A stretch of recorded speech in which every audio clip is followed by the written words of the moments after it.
Well, good morning, good afternoon, good evening, wherever you are in the world, regardless of where you are in the world. God bless you, my friends. How are you all doing today? Welcome in, Otter. Welcome in, Sunshine. Sunshine, congratulations on getting first. And so far, no one has guessed what we're going to be doing today, which is quite funny to me. You first heard Plate Up and thought it was a shooter? No, Plate Up is that diner game. But I could kind of get why you might think Plate Up is a shooter. Like I guess putting in your plate armor maybe. But no, that is not a shooter, and it's not what we're playing unless some of my friends come in later and want to play it, because I'm always down to hang out with my crew. They're all wonderful individuals, and are all far better content creators and whatnot than I am. I am often shocked and confused that they want to hang out with me. I don't get it. I'm not that funny. But if they like my company, I will not complain. I do appreciate it. I enjoy theirs quite a bit. I also enjoy all of y'all. You guys continue to absolutely blow me away with the support and showing up. I appreciate it more than I could ever begin to explain. Y'all have helped me out a lot, even if you don't realize it. That being said, we will get started here momentarily. I'm going to give it a couple of more minutes, see if anyone else trickles in. While we're waiting, if you have a prayer request, you're always free to let me know. Sunshine, are we still praying for your request? You don't have to say it here if you don't want to, but if you want to, just let me know if prayers are still asked for, in which case we will continue to add you to our prayer requests.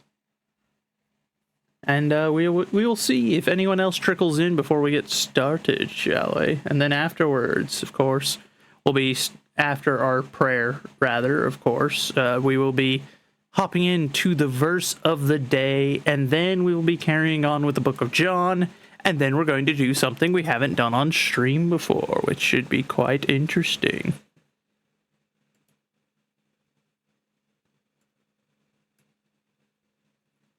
So I will be quite curious to see how that plays out. Why did it? Oh. That's weird. Oh well.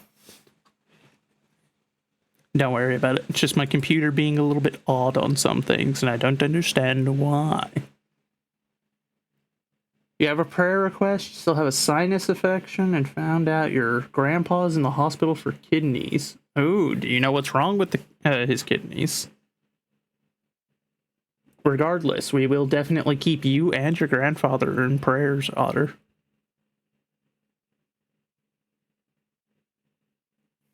Well, welcome back, Sunshine. You did miss one thing. I'm asking for the prayer requests, and I was asking if you still needed our prayers for your request, and whether or not you wanted to talk about it here or not is up to you. If it's just a simple yes or no, it will suffice to know whether or not you want me to continue praying.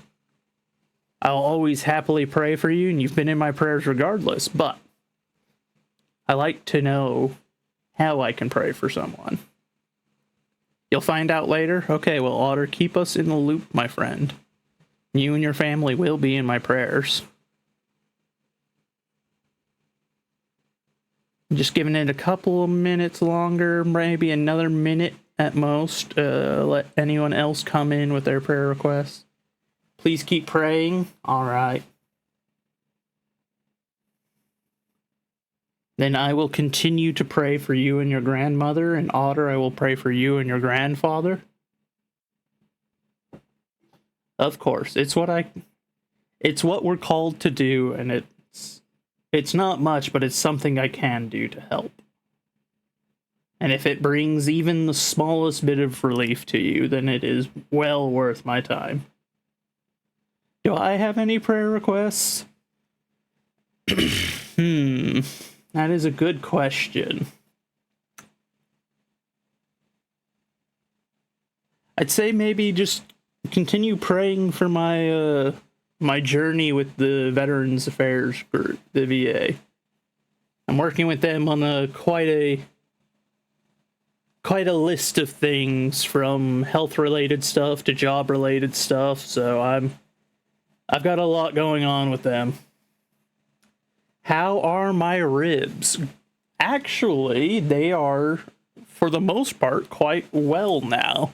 I have not needed to take any of the muscle relaxants in several days, and at this point, there's just kind of a slight dull ache in the bottom right rib, but that's it. Outside of it, it has improved significantly. Hello, soldier. How are you doing today, my friend? I saw you and Miss Faithful have both just kicked on Helldivers. Interesting. I hope you weren't expecting me to join you too quickly, though. As today, my stream plans are slightly different than normal. Though I may make some time for Helldivers if you insist, but I do have something completely different that we've never done on stream that we're going to do on stream today. And that is our primary goal. What? You have to leave in an hour or so? Aww. Okay, hold on. I have to leave in... Okay, Faithful, when will you be back? If you're leaving in an hour, when will you be back?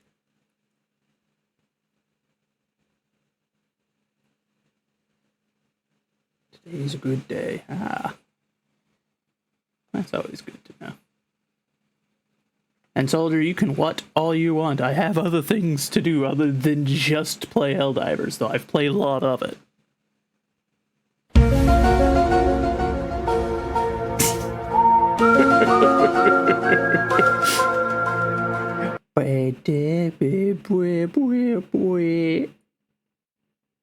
Helping a friend pick out her wedding dress. I mean... Wow. I mean, I don't imagine you'll be gone all day, then. We might find some time this evening to play it. But, for now, I suppose we will get started. That being... Bruh.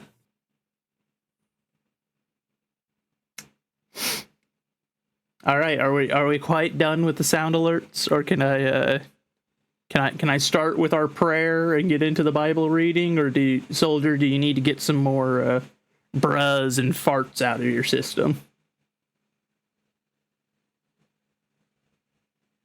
Are we good? Are you content now?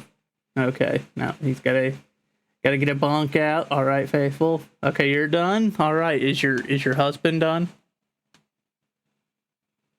The fart was Faithful. See, it didn't tell me who farted. I just assumed it was you because you're always the one that enters stream and immediately redeems the fart. For some reason. Excuse me, sir. Excuse me. Do you have time to talk about our Lord and Savior Jesus Christ? Hey, don't run from the Lord! All right. Yeah, let's hop into prayer. Oh my... I'm gonna turn them off. Y'all, behave. We're trying to start the prayers. Quit farting. Put a plug in it or something. I don't know. Hold it in. You gotta do something. Just... Good Lord. All right, though. Let's get started, shall we?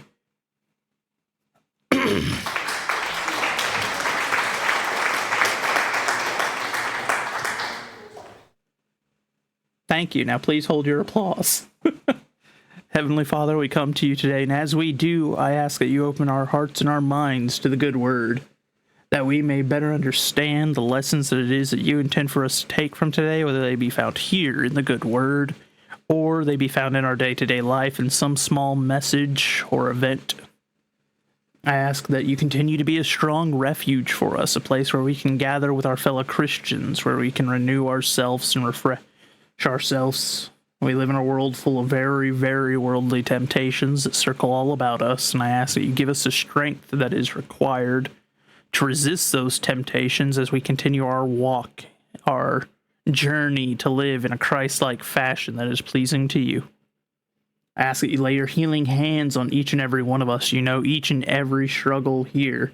In particular, we lift up Sunshine and her grandmother, and we lift up Otter and his grandfather. That you will help ease them and guide them along and make your will known in their life. I ask that you continue to be by our sides and reassure us. We live in very trying times and a lot of us go astray. And I ask that you just continue to help guide us back to you, to save us from this world that is so determined to eat us up. I ask for your mercy and for your forgiveness, for we are not but sinners and fools, but above all, I ask that your will is done here on earth, and that you may grant us the wisdom and the sight to see what your will is. In Jesus Christ's holy name we pray. Amen. All right, so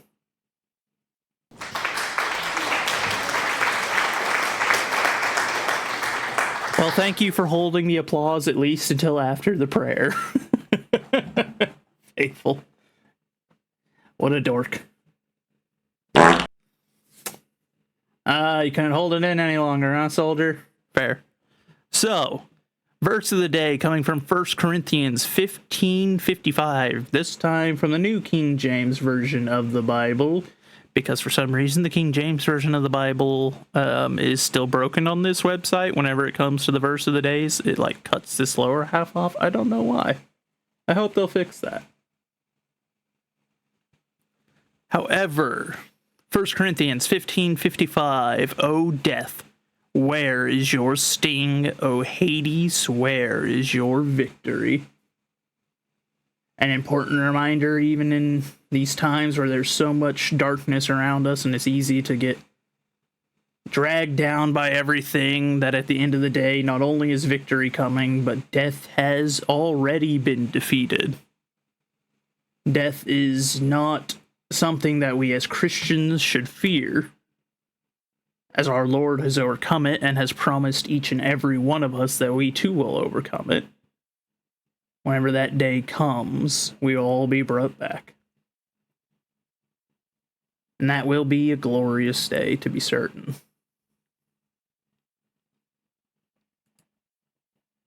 It is reassuring when you're living in the world the way it is right now.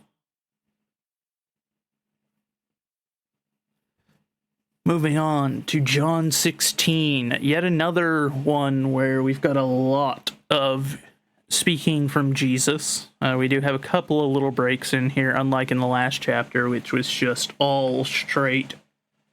It was all Jesus speaking in John 15. But here we continue on with his preaching and his sermons, and I will attempt to do my best to do as Paul did, and as Paul did with Jesus. So it's going to look quite poor compared to the original, but I shall do my best. John 16. These things I have spoken unto you, that ye should not be offended. They shall put you out of the synagogue. Yea, that time cometh, that whosoever killeth you will think that he doeth God service. And these things will they do unto you, because they have not known the Father, nor me. But these things have I told you, that when the time shall come, ye may remember that I told you of them. And these things I said not unto you at the beginning, because I was with you. But now I go my way to him that sent me. And none of you asketh me, whither goest thou? But because I have said these things unto you, sorrow hath filled your heart. Nevertheless, I tell you the truth. It is expedient for you that I go away. For if I go not away, the Comforter will not come unto you. But if I depart, I will send him unto you. And when he is come, he will reprove the world of sin, and of righteousness, and of judgment. Of sin, because they believe not on me. Of righteousness, because I go to my Father, and ye see me no more. Of judgment, because the prince of this world is judged. I have yet many things to say unto you, but ye cannot bear them now. Howbeit when he, the Spirit of truth, is come, he will guide you into all truth. For he shall not speak of himself, but whatsoever he shall hear, that shall he speak, and he will shew you things to come. He shall glorify me, for he shall receive of mine, and shall shew it unto you. All things that the Father hath are mine. Therefore said I, that he shall take of mine, and shall shew it unto you. A little while, and ye shall not see me again, and not see me. And again, a little while, and ye shall see me, because I go to the Father.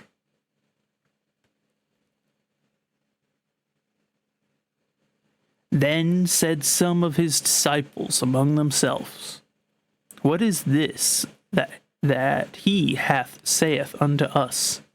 A little while ye shall not see me, and again a little while, and ye shall see me, and because I go to the Father? They said therefore, What is this that he saith?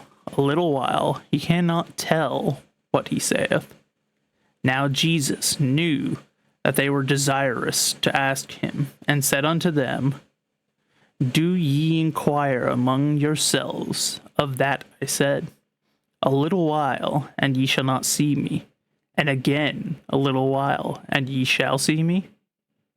Verily, verily, I say unto you, that ye shall weep and lament, but the world shall rejoice, and ye shall be sorrowful. But your sorrow shall be turned into joy. A woman, when she is in travel, hath sorrow, because her hour is come.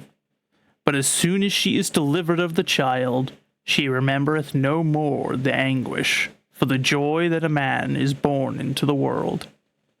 And ye now therefore have sorrow, but I will see you again, and your heart shall rejoice, and your joy no man taketh from you. And in that day ye shall ask me nothing. Verily, verily, I say unto you, whatsoever ye shall ask the Father in my name, he will give it to you. Hitherto have ye asked nothing in my name. Ask, and ye shall receive, that your joy may be full. These things I have spoken unto you in Proverbs. But the time cometh, when I shall no more speak unto you in Proverbs, but I shall shew you plainly of the Father. At that day ye shall ask in my name, and I say not unto you that I will pray the Father for you. For the Father himself loveth you, because ye have loved me, and have believed that I came out from God. I came forth from the Father, and am come into the world. Again I leave the world, and go to the Father. His disciples said unto him, Lo, now speakest thou plainly, and speakest no proverb. Now are we sure that thou knowest all things, and needest not that any man should ask thee. By this we believe that thou camest forth from God. Jesus answered them, Do ye now believe? Behold, the hour cometh, yea, is now come, that ye shall be scattered, every man to his own, and shall leave me alone. And yet I am not alone, because the Father is with me. These things I have spoken unto you, that in me ye might have peace. In the world ye shall have tribulation, but be of good cheer. I have overcome the world. That ties in very, very well with our verse of the day. He overcame death and he overcame the world. And those are both very, very reassuring things to hear, and both are good reason to rejoice. An important reminder that while our tribulations here on earth seem immense, like they never cease, at the end of the day, victory comes, death is defeated, and the world is overcome. All we have to do is maintain the faith. Which seems a mighty ask at times, but that's only because the world tries so hard to drag us away from it, to drag us away from the Father. But at the end of the day, the world cannot steal you from the Father. Even you cannot steal yourself from the Father. But it doesn't mean you shouldn't try and resist and stay as much in his walk as you can. However, that's enough preaching out of me. I am no preacher, no priest, no such thing of any sort. I have no formal education, which may or may not help, depending on who you ask. But I hope that I can do my little bit. However, behold, the other thing that we're doing today.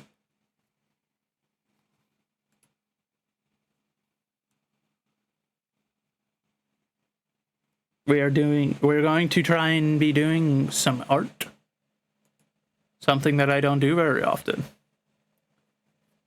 But, I've been putting things off, and I need to work on them, so.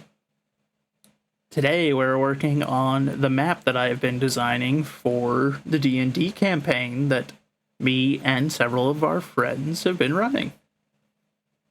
Specifically with Madame Valmont being our primary DM. However, I am setting stuff up for a side campaign, and I realized I've been putting it off, and this map is not as well developed as I would like. So, because right now, originally I was going with the very basic, approach of, like, what is it? You know how old maps are portrayed? Like, old-timey type ones, where it's just this kind of scroll color, and they don't really do much more. But I feel like this is perhaps a tad boring. I've not done enough here. So we're going to work on it. We're going to improve it. And hopefully that will also get my brain going on some more ideas, because I still have story bits and characters that need to be finished being prepared, and at some point it will be my turn to run the campaign. So finishing my town might be a good idea. Otherwise I'm going to get caught with with my pants down, as it were, which would not be good. And because of that, that is what we're working on today. First things first, of course, being that I want to improve these, because right now all that I've done for buildings is just shapes. You can't tell any of these things apart, what they're supposed to be. So my hope is to go in and start improving these, start making them into things where it's like, oh, okay, that's what that's supposed to be. Like, what's a house supposed to look like? What are the certain buildings supposed to appear like? So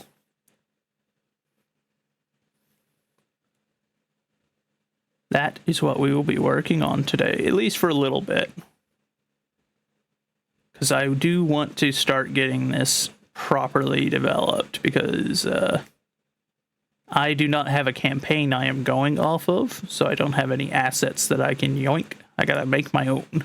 But I tend to prefer making my own anyway, even if I'm not the most talented individual to ever walk the face of the earth. In fact, I don't think I even make it into the top, several million people. But that doesn't mean I won't endeavor to make this an enjoyable time for anyone that's going to be involved, you know?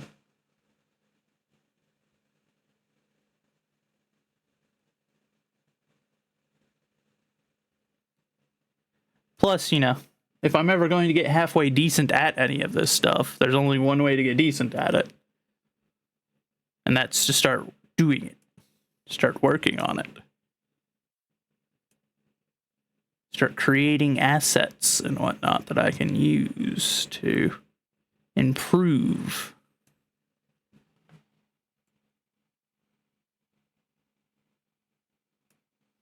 I'm also very open to suggestions if anyone sees something and thinks of an idea on a way to do something in particular, because very few things are achieved by a single person in greatness. Or at least anything that's worthwhile tends to not be that way, you know?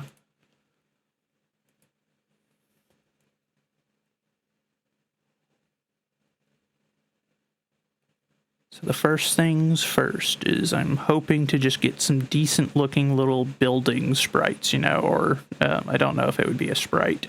I think that might refer to like a character model if I remember correctly.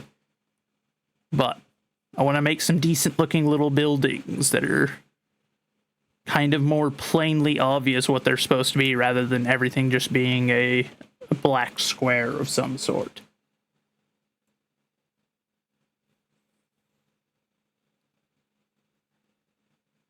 Now, it would probably be smart for me to be doing this in layers, but I'm not a smart man, and now I've already begun, and I've realized.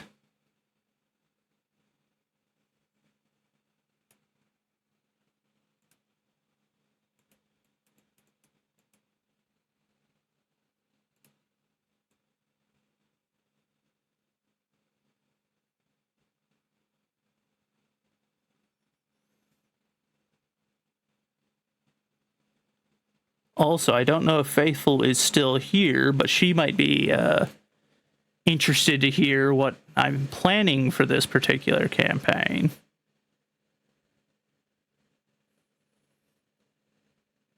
I won't reveal too much, but I have one thing that might be an interesting hook for her.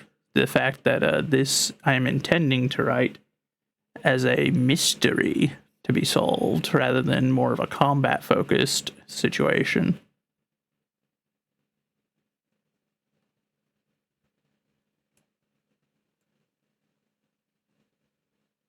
I already have some of it plotted out, but there's still work to be done on it.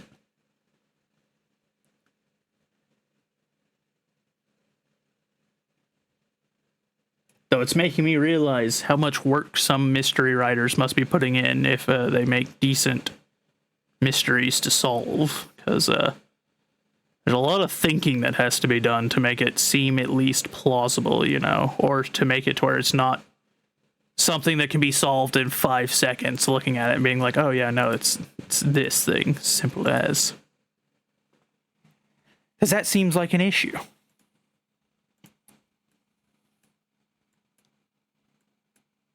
Oh, no, we zoomed out too far.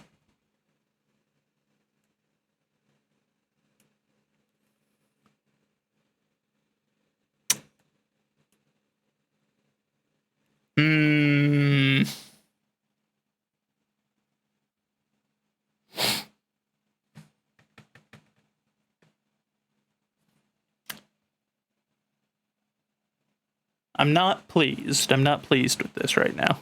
I'm already not pleased with it.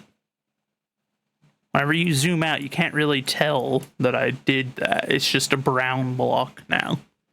You have to actually zoom in pretty close before it actually becomes, you know, more notably obvious, like, oh yeah, I did a thing. So I might need to go back to the paint brushes, and as much as I dislike it, might have to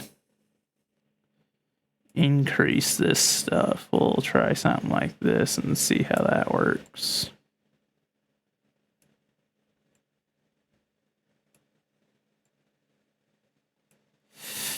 Now it's going to be too much of that brown color though, isn't it?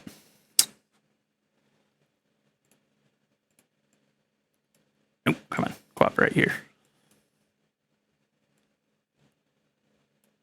You can kind of tell. This might be a situation where I've made them too small, and that's the primary issue. In which case, I wonder if it would be wise. Maybe I should...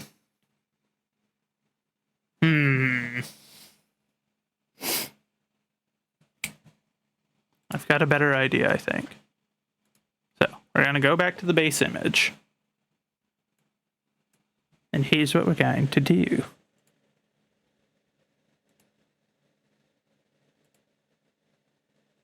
No, okay, no, oh, that's on fuzzy select, that's why. I was like, what's going on here? Got a free select.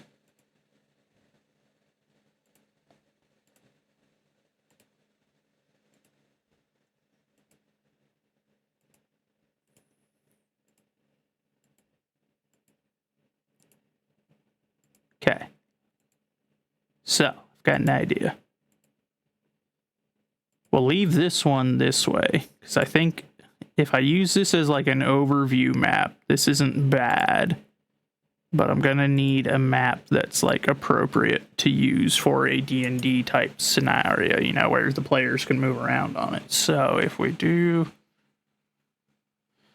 a copy like that, I'm going to swap screens for a minute because I still haven't quite figured out how to set stuff up to where I can open up files without potentially doxing myself. So we're going to open some files up that I need. We'll be on BRB for 1 minute and then we'll swap back to this. Eventually I'll figure out how to open all that stuff without it being, you know, an issue. 1 moment though. All right, head count. Who's still alive?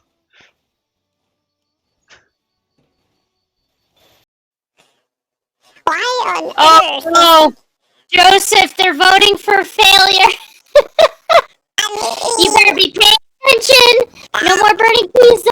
Okay, fine, Lord. What the Duh. heck?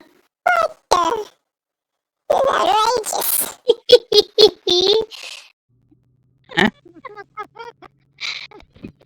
What happened? I was admiring her antique stove thing, and she jumped right in front of me. Ah! Oh, Ah! well, Oh my god! She about pushed herself through the wall. You shit! I jumped. Oh my This is gonna be fun. All right. So, oh no, I've just noticed that this is... Why does this always happen? Why does this not extend past the bottom? Hold on, 1 moment. I know it's not a big deal, but it's going to drive me nuts now that I've seen it, so...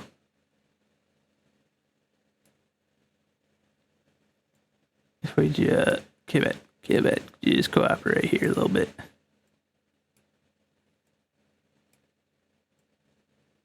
It's literally just scooting it up and down. Are you kidding me? This isn't stretching it at all. Outrageous.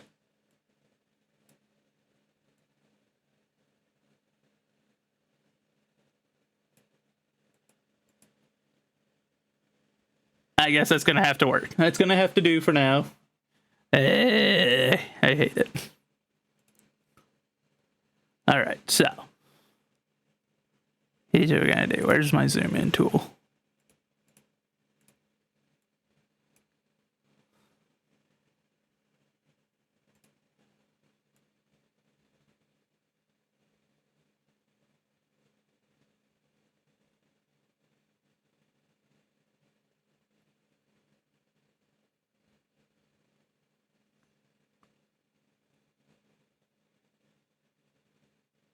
So if we can just clear up enough of this to where I can just take the remaining island resource I have here.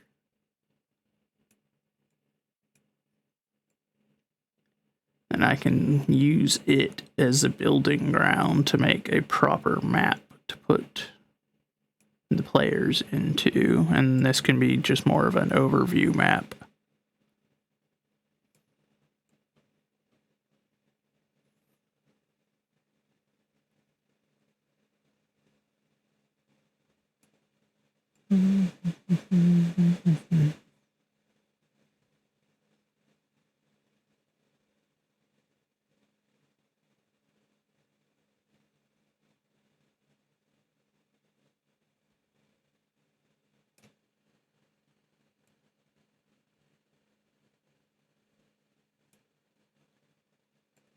And of course, we'll zoom in and get a closer cut once we've got the bulk of it removed.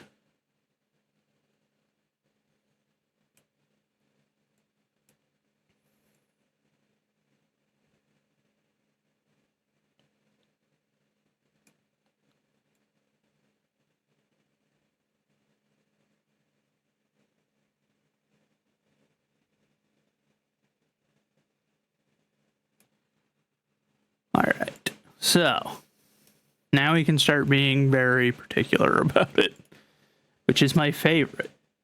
Because for whatever reason, this is something I enjoy doing, is getting way too particular about these things.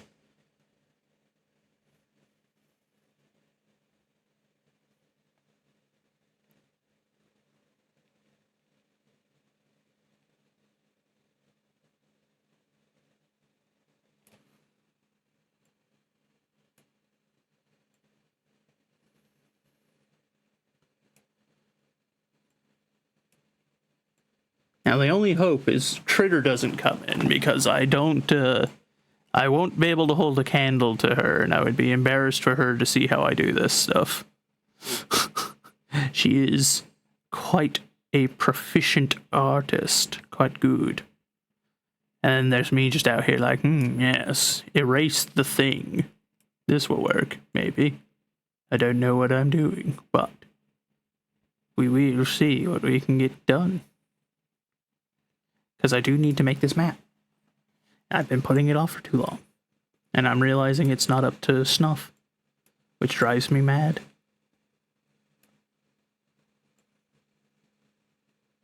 I don't like my stuff not being where it needs to be, even if I understandably have reasoning for why it wouldn't be at the quality that other people can produce.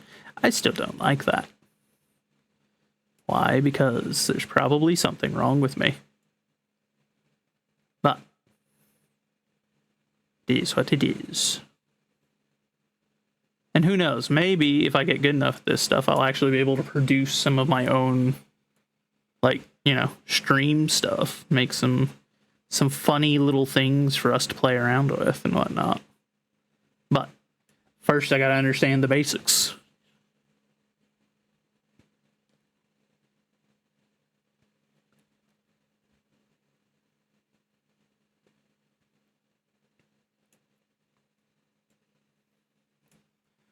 Can I use the arrow controls? No. WASD? No.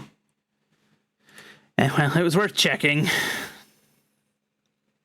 Kind of unfortunate that they don't have that as an integrated thing, but makes sense, I suppose.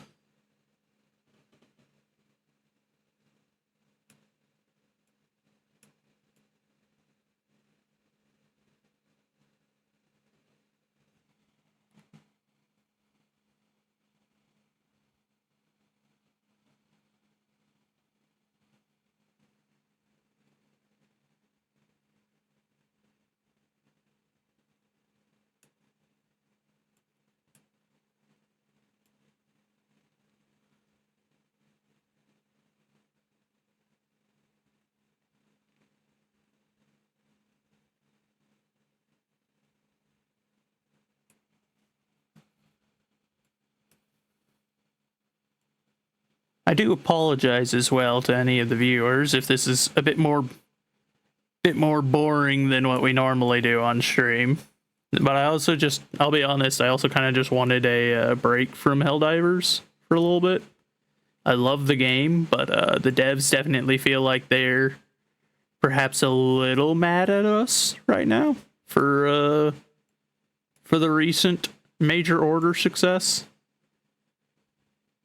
And I need a break. I need a break from the endless war against the bots and the bugs.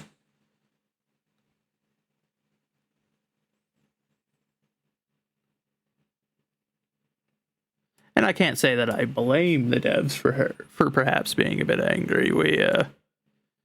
We took an order that was supposed to take a week and did it in 14 hours. So I could see how that might be coming off as like, oh, we're a bit insane. We did that a little bit too quickly.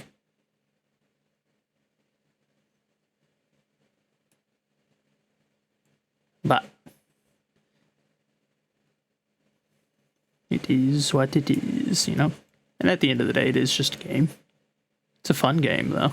It's a very fun game.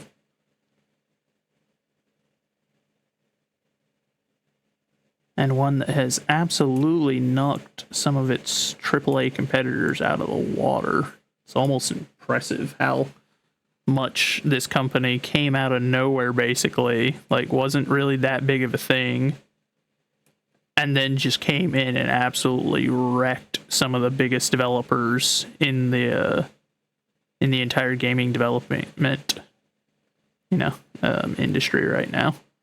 So many AAAs out here finally getting proof that, like, hey, all the stuff you said that you guys couldn't do, that wasn't something that could be done. Yeah, it's all being done by this little company that isn't really that very well known until now. Of course, now Arrowhead's quite well known, but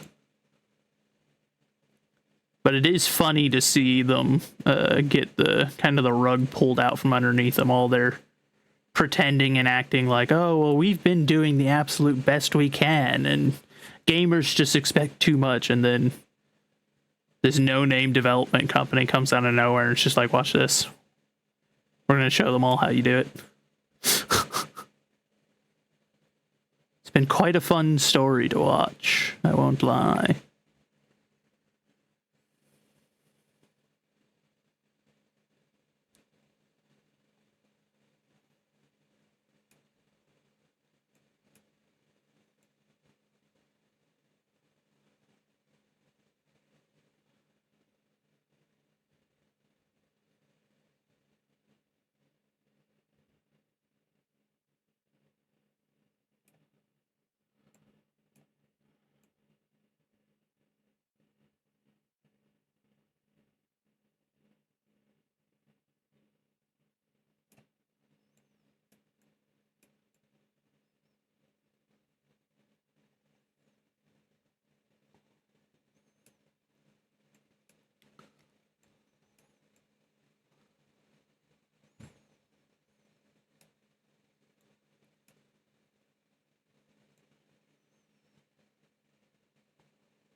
I do apologize as well if my microphone ends up picking up any of the noises of my upstairs neighbor. I think it has largely been good about not doing that, but she is being obnoxiously loud.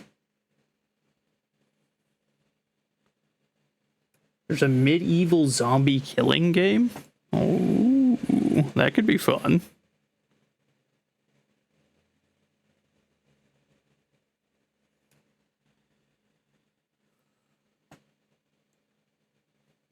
I'd be curious how they intend to do it, because I've always argued whenever there's stuff like that they probably would have been far better off than we are in a lot of regards to preparing for something like that, but at the same time also not.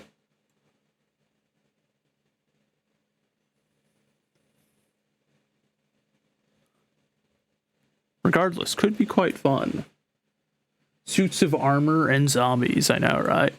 Who doesn't like it?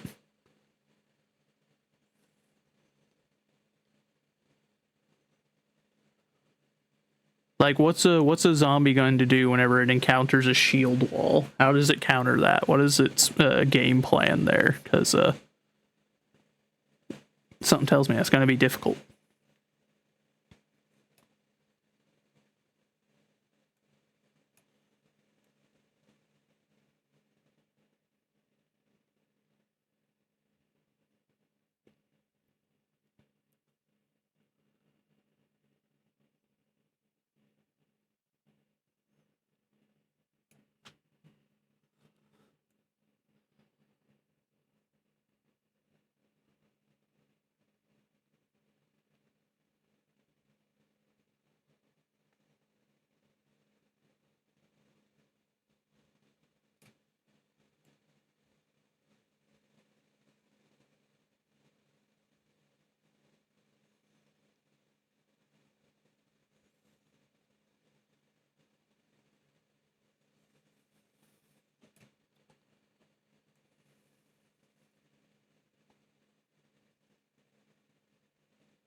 Out of curiosity, though, Otter, what is the name of that game? Because I might look into it and see how it looks myself, because that could be an interesting thing if it's done well.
Alright, I think we got all the trimming. Except for over there, but that's okay.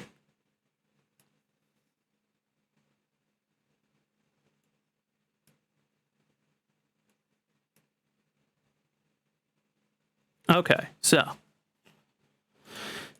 So copy that. Then we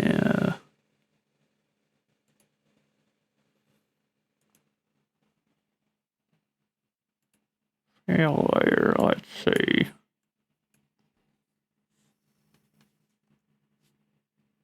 See, how's that look? It's a little better, a little bit bigger. Let's see, but okay, so if I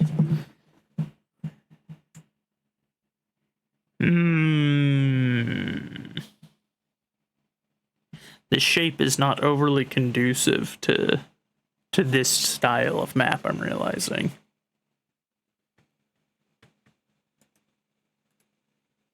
It's gonna get interesting, I think. Yeah, now it's going off the edge. I wonder, can I rotate you?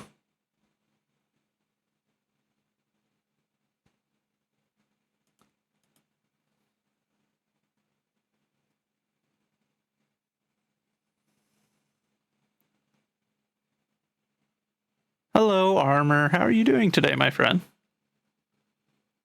Welcome in. There's not a way to rotate it by the look of it. That stinks.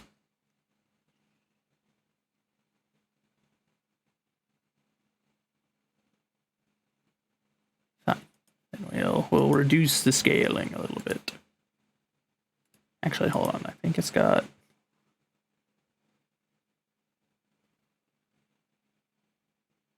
Pain is serious? Well, I'm not happy to hear that, my friend, but I'm glad to see you at least, and I'll add you to my prayer list if you would like.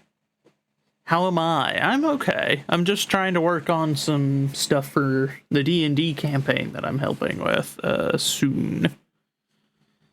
I'm wanting to finish making this map so that it can look proper like and whatnot, but I'm not the most artistically talented, so trying to improve my skills in that regard and make something that's a little bit nicer than what I had. Because I'm working with this. This is a map that I've made so far of the town that I will be setting my primary bit in, of Polderbog. But I'm realizing the map, this works decently for like an overview map. Like something, you know, to give the adventurers to look at, but not so much for one for them to move around on. Because it's so small. So I'm trying to get a more like directed one, but I'm realizing this island shape is not overly conducive to that. So, but I'm working on it. I'm trying to improve. We'll see if we can get something decent knocked out where I'm trying to focus in on each island and have a map so that if they go there, there's like a, here you can move around here, and this is what I got here. So that's where we're at currently. But trying to figure it out.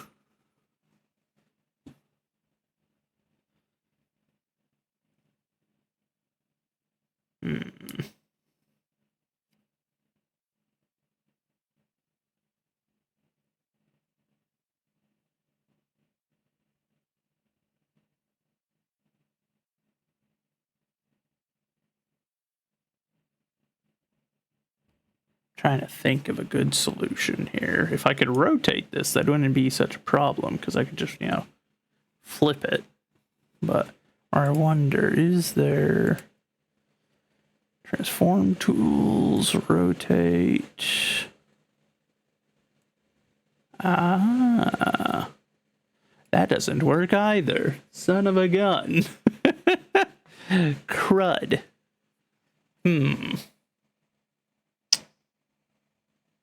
I wonder then. It's good to know that I can do that, but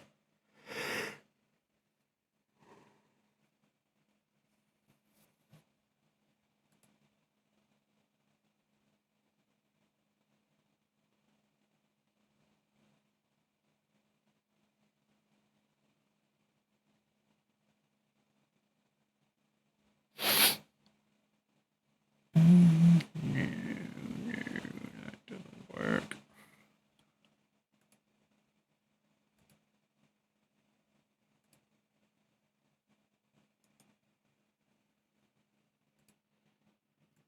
Let's see, what about 75? How does that put us?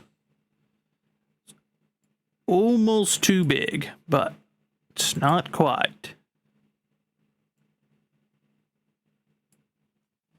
Oh no, now it's off kilter. Oh god.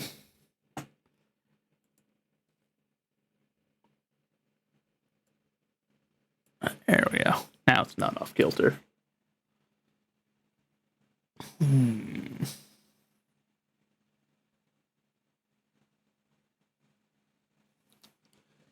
What if I move it over like this?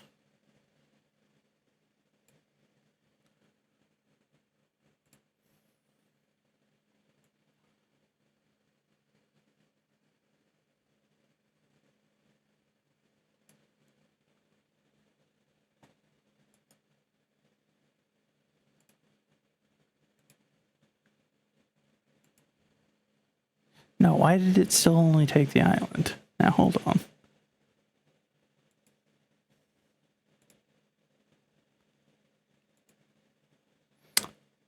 Oh, I bet you I know what happened there. Okay, so if we...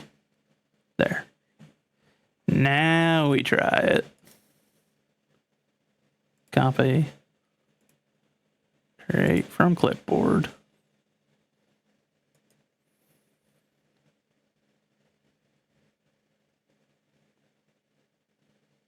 edit layer attributes, maybe? No. Edit. Yeah, no. Okay, so that didn't do what I want. Is there a way to blow you up, make you bigger?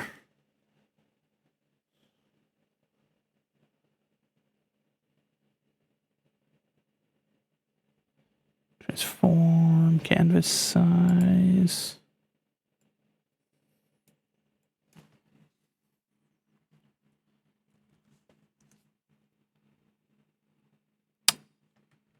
No, because that's just adding more space.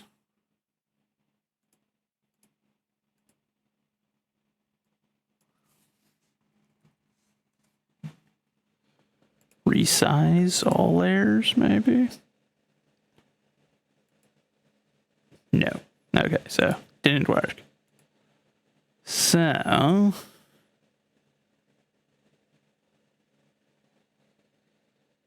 arbitrary rotation. No. RGB. No. None of this. What am I looking for here? Stretch contrast? No, that would not be it. Alien map, color exchange. Okay, so none of that's the kind of map I was looking for. Tools. Transformation tools, maybe. No. This is not fortuitous at all. Maybe if I scale the layer just straight across. No, because that essentially just zoomed it in. Okay. Wait. So, hold on. If I... Where was that? Where was the one that let me increase the size? Canvas size. So, I do 1500 by 1500. Resize it. Bam. Look at that. And then if I... Which one was it that I used?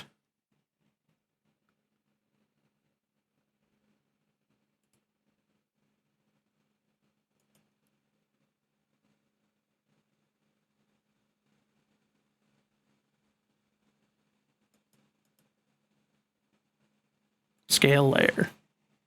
No, because you did that. How does that make sense? Because it doesn't.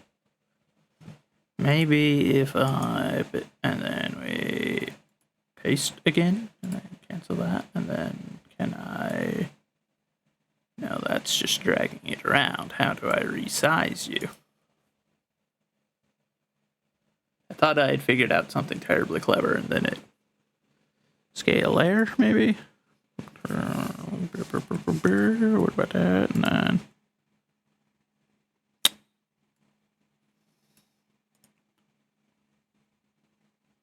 Oh, wait, hold on.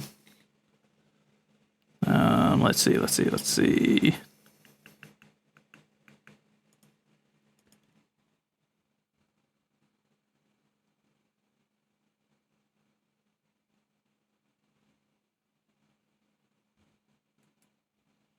No. Okay, so how do I...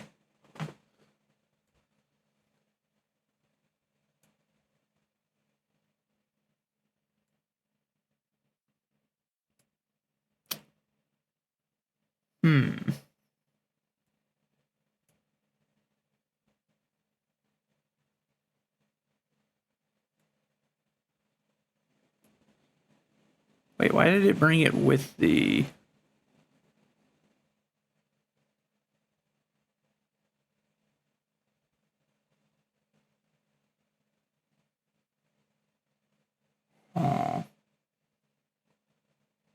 Well, no, I guess I do need that.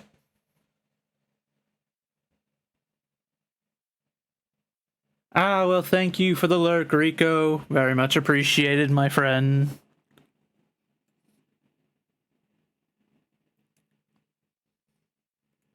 You honor me with your presence. Also, I forgot to do any shout outs up until this point, so we're going to start doing some shout outs.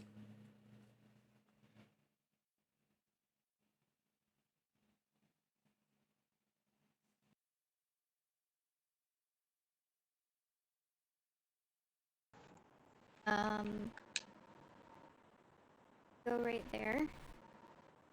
Oh, this can.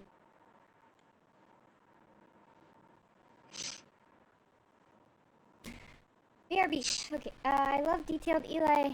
I love how detailed. Mine was singing along to Big and Chunky from Madagascar too, and screaming Chunky. My goodness. Well, lucky for my.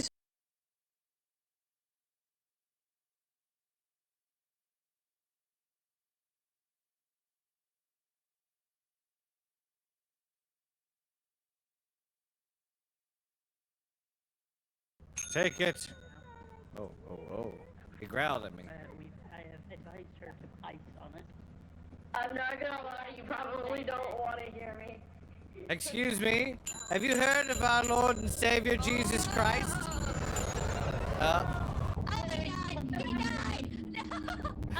Rico pissed it off. Here we go. I just asked if it was saved.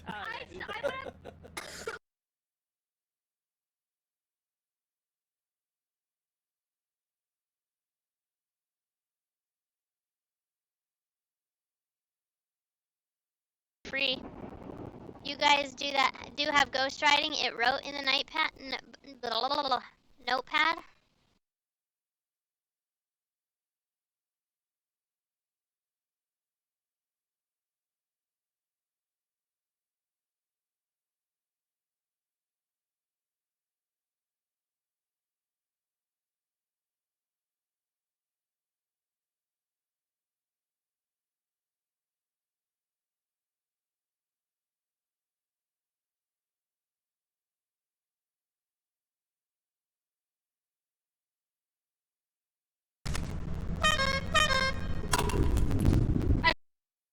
It's gonna be me. I have a feeling. It's probably me. Oh.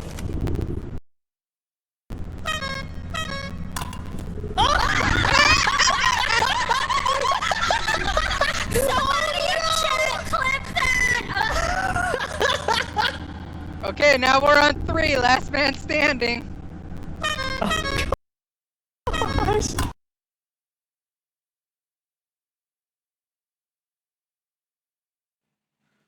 All right.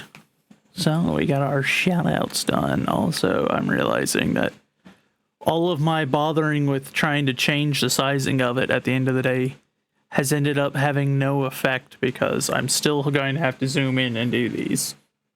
So I think I might actually just be genuinely in trouble at this point. I might have to start from scratch if I actually want to improve this situation to a level where it'll actually be, tolerable. Which is slightly annoying. Slightly.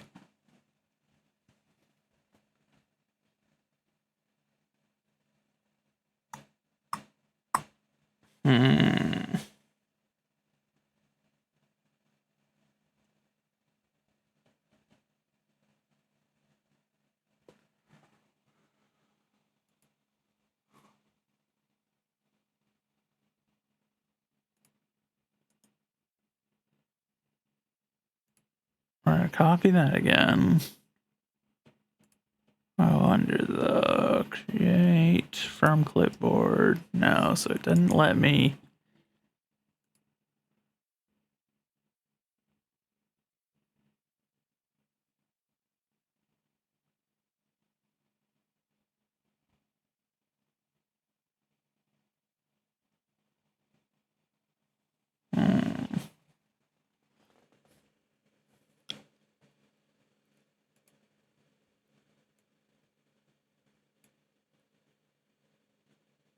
Are you kidding me? I could have done that.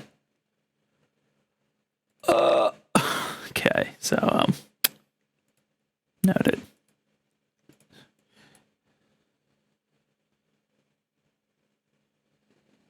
course, we may already be too late on this particular one. In which case...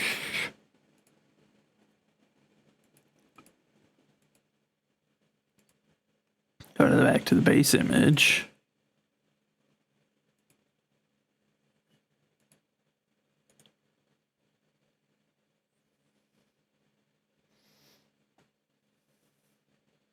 Paste. Tools. Transform tool. Scale.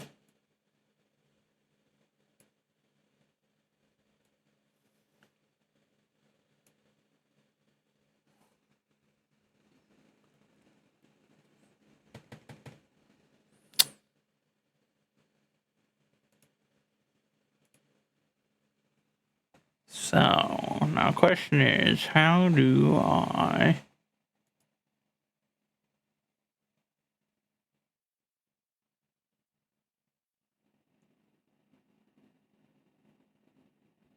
Okay, so that's good to know. I can just outright scale something,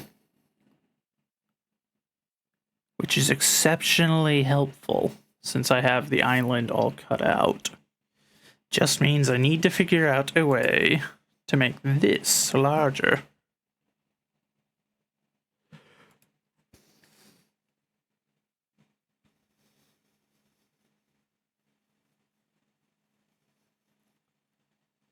View. No.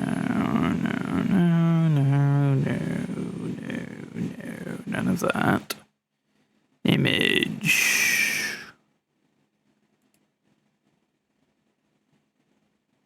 Okay, that literally is just a straight duplication. Fair enough.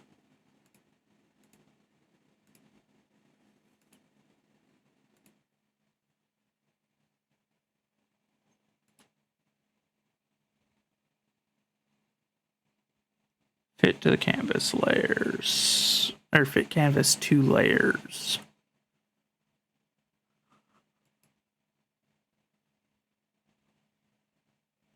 I don't know what that did. So maybe if we... Where was the thing that we used to make...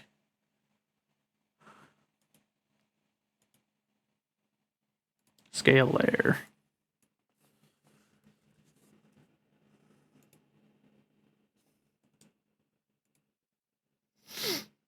No.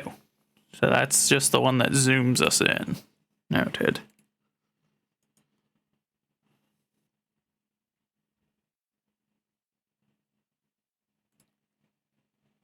No, not that one.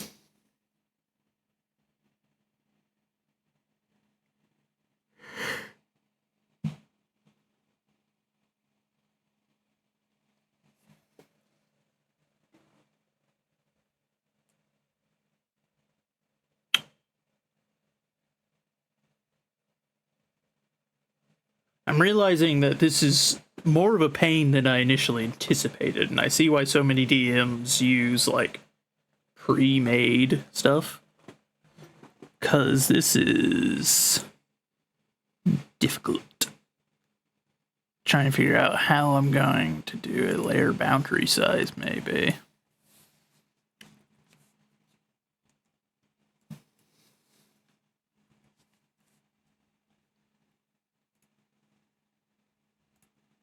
So we've resized the layer.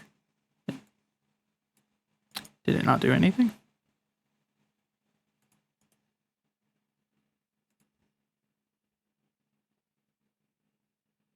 No, it doesn't feel like it did anything.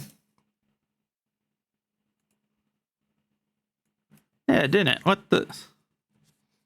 Well, what was the point of all that, then? Did I not hit something correctly? Resize? No, I did. And it just... It didn't do anything. Why is that?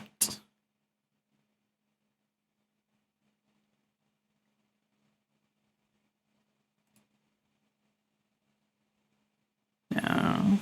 So that's not it.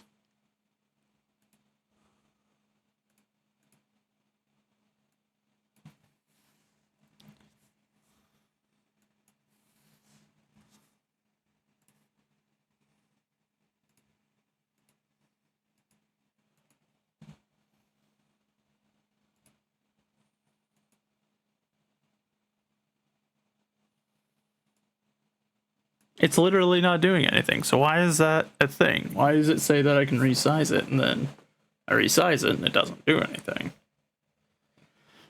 Interesting, but not helpful.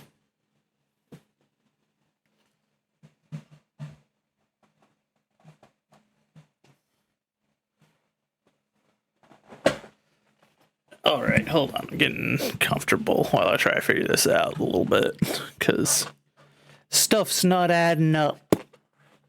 You know? If you know, you know, I guess.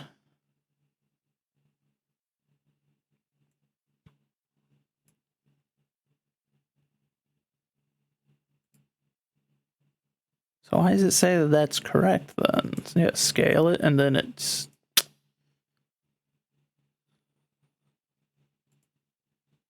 That's the same size as before now.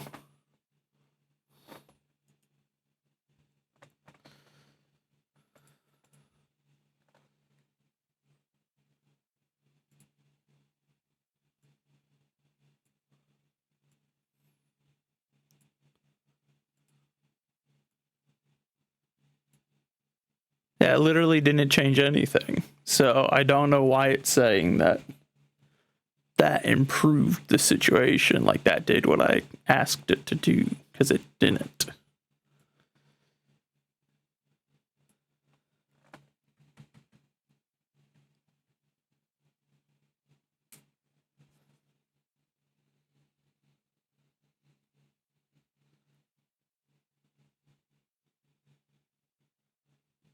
Not gonna lie, slightly miffed.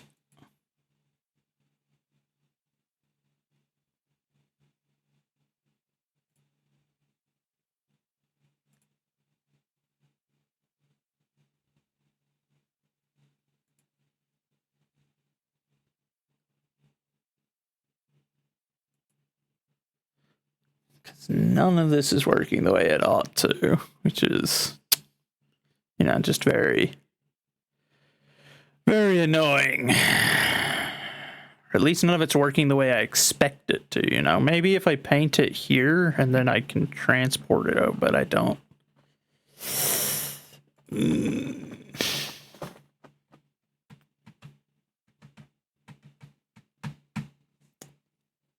I am not an artist by trade. So this is a very confusing task that I have set for myself.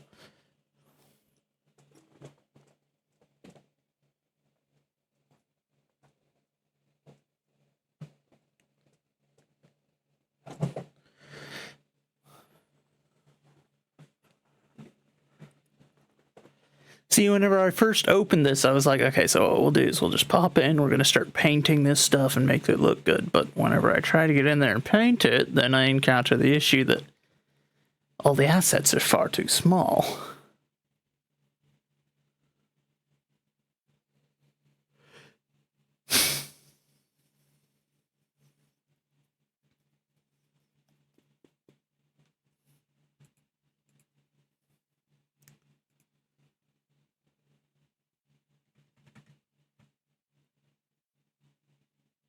Hold on. I'm going to look at something real quick. I'm going to go to the back. Actually, in fact, I'm going to pop us over to the BRB screen. We'll be right back. Yeah, that. I threatened to that. The capybara if we don't pass inspection. And we're only going to pass inspection if we got enough.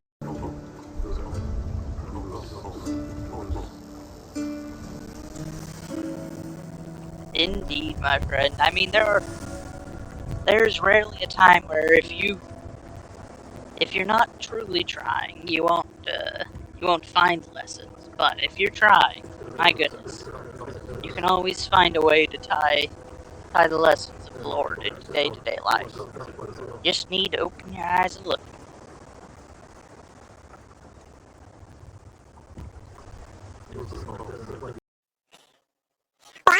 Oh no! Joseph, they're voting for failure! You better be paying attention! No more burning pizza! Okay, fine, Lord. What the heck? Duh. What the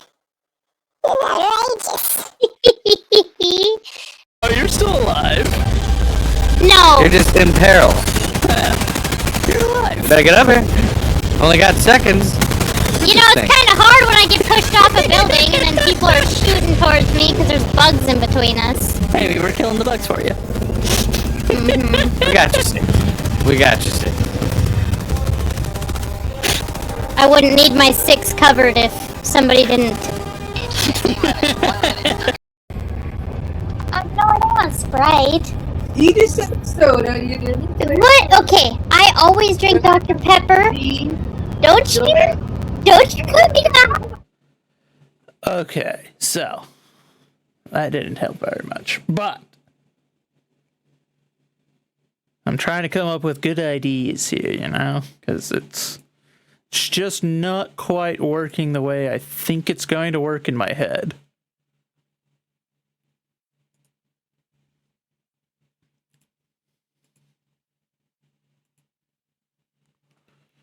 Okay, so here's what we're gonna try to do.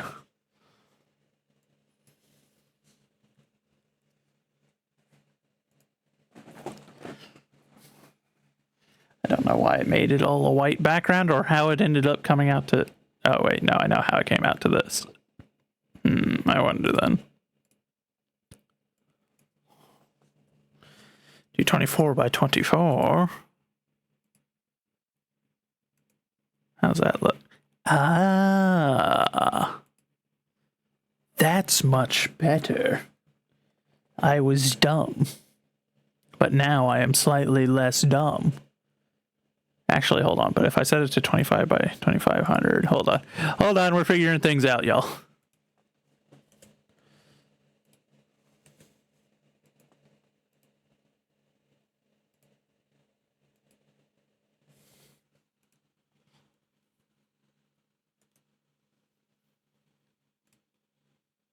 Oh, there we go. That might have been what I needed all along.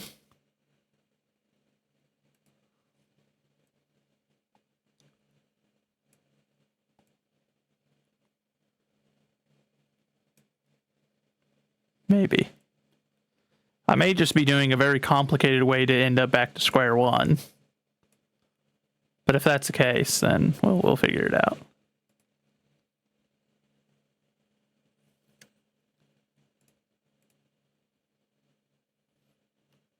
Okay. I've got it on zoom out. Oops.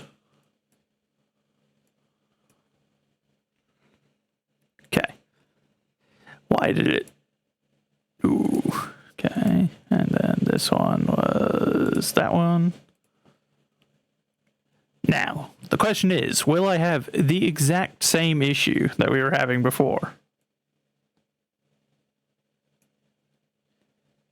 Oh dear, I think we're going to have the exact same issue as before. So I literally spent all of this time to have achieved nothing.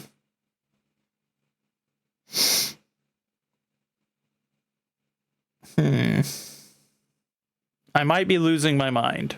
Not going to lie. The only thing I've achieved now with all of this that's just been done is I've figured out that I should have made the canvas a different size when I initially made the islands.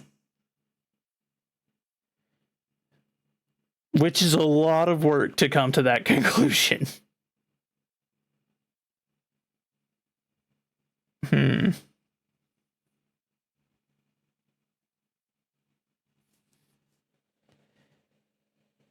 Huh.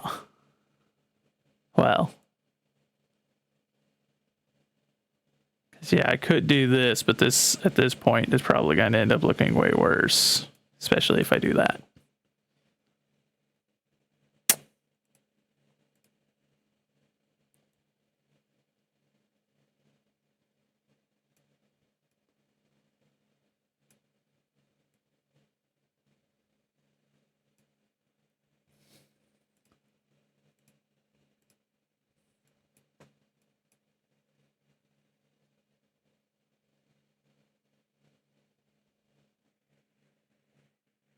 You ever do something and then you look at it and you're just like, what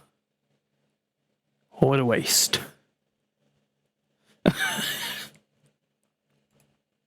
Son of a gun. All that work to achieve nothing.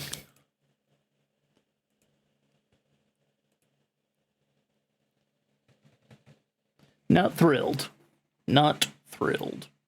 I am not a very clever individual, though.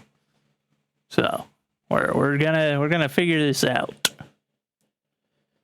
I'm wondering. I'm trying to think of ways to get some of this done then, because I guess that didn't work. So we're gonna have to stop zooming out. First of all, so we're gonna have to do.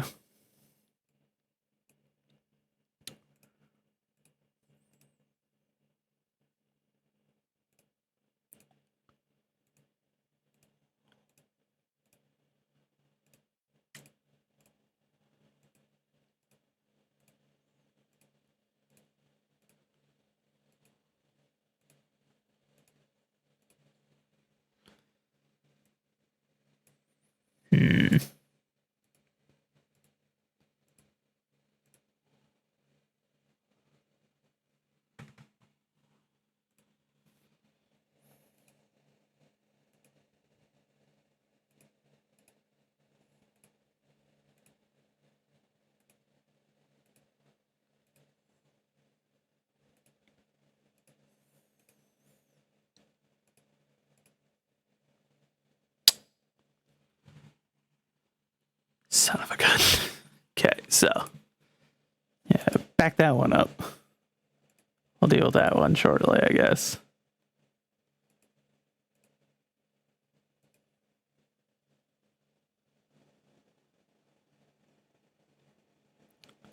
Huh. That actually has an interesting look to it.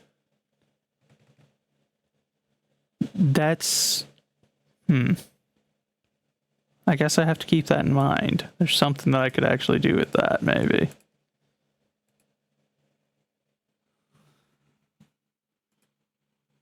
Okay, now let's try zooming back out and just see what that initially looks like.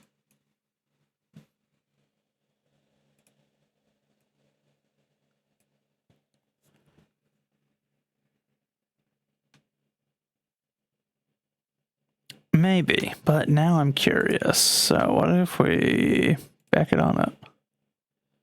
Instead... no, because that's not the effect that the other one had. So the other one... we might have to zoom back in for it, the effect. To figure out where we clicked that did that before.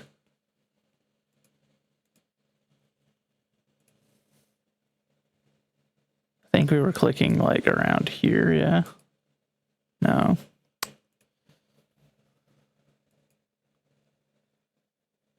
I want to know how I did that, because that was actually a very cool effect. That worked very nicely. Maybe it was there. That's kinda, yeah. But how did I get it to do that before, is the question.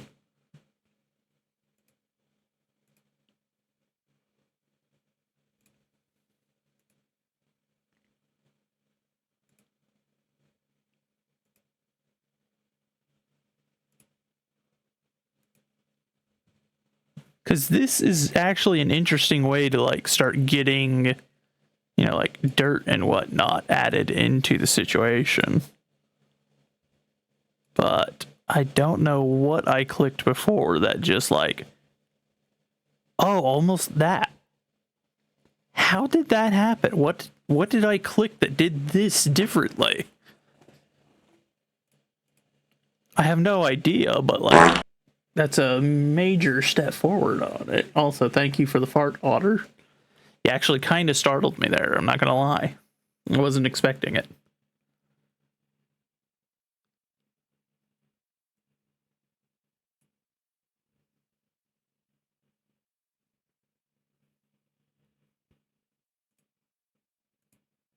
Over here doesn't really make much sense because this is gonna be something different, so. Curiouser and curiouser. Let's see. So what happens if...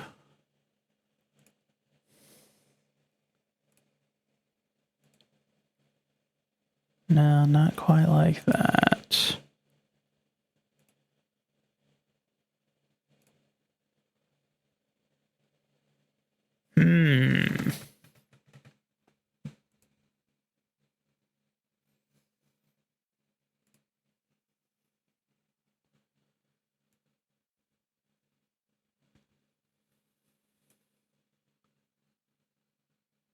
I still don't know how I did this, how this happened, but this is a good start. I love refrigerators. Ah, I see. I mean, fair enough. What brought it on? What brought that statement on, my friend? Out of curiosity.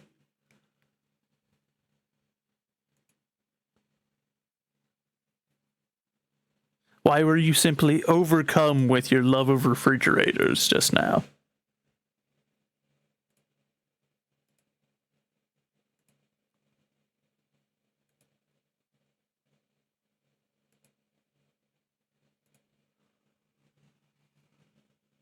So maybe if I...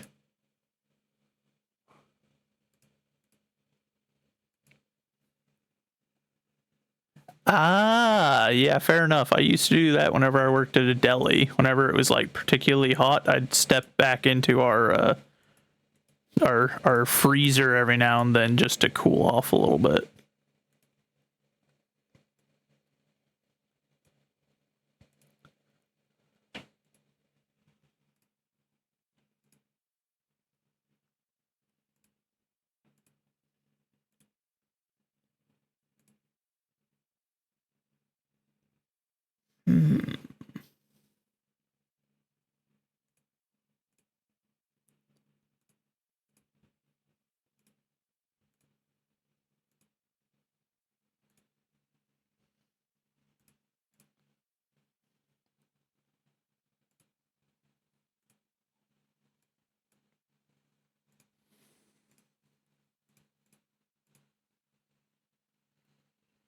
Now that one actually ends up looking kind of crap. There, I'll do that.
Do I have a favorite appliance? I mean, I've never given it much thought, to be honest. Initially, my first thought would be probably like a ceiling fan or something. Because I very much value not having stale air whenever I'm sitting and working like this. Like, even more so than it being hot, the air not moving will drive me mad long before it being too warm in a room. It being warm in a room isn't preferable most of the time, but I can tolerate a much higher heat if the air is simply moving. So for me, that's enough. I think if I had to choose one, it would probably be something like the ceiling fan or something along those lines.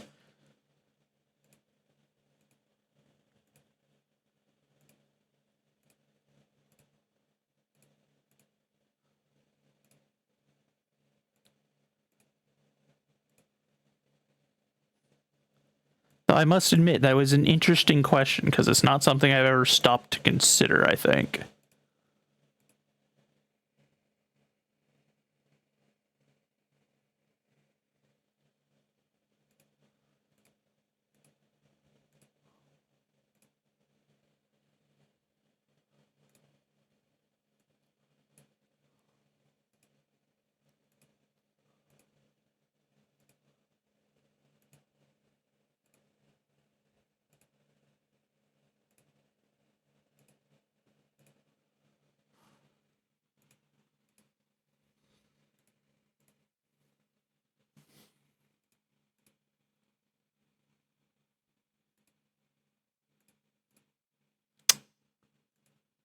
There we go. Okay, now let's zoom back out on this particular island, see what that's kind of starting to look like. Okay, that does look a bit better. At least it's a start. Now, if I could find a way, I wonder if there's like a tool that'll let me kind of blend things a bit. Might be, and if there is, that could be very useful for helping with this area a wee bit, because right now, that's what we need, is more color and more blending. You're the same way? Yeah, I've never understood, like, I'll go over to my grandfather's home, and for whatever reason, he just will be perfectly content with the AC not turned off, no fans going, nothing. I'm just over here like, he's a madman. He's a lunatic.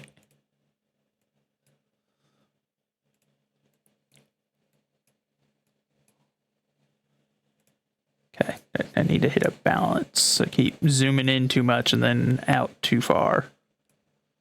Okay.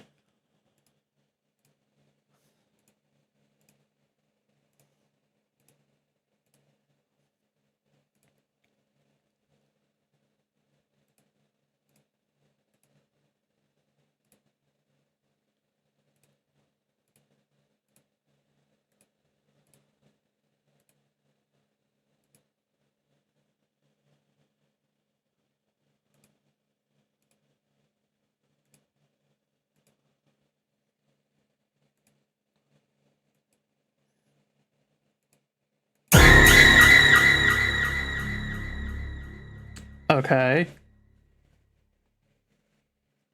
I guess I appreciate it, soldier. My man, we're just trying to have a chill time here. What are you... Seriously. What a disappointment.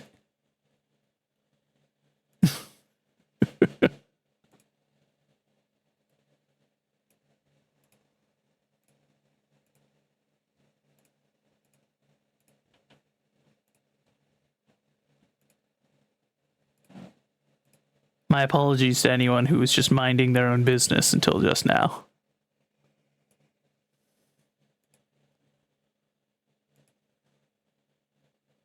I have no control over him, so...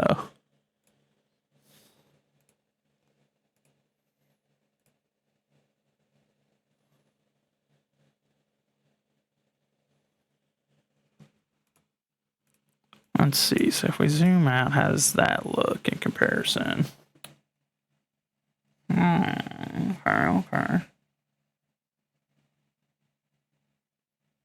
That actually looks a little bit better than the brown does, so we'll see about using that as the main color instead.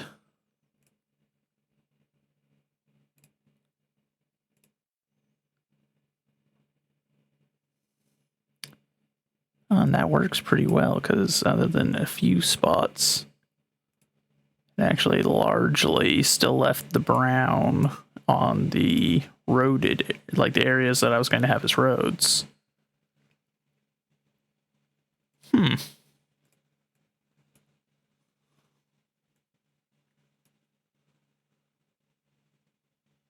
That is actually quite fortuitous.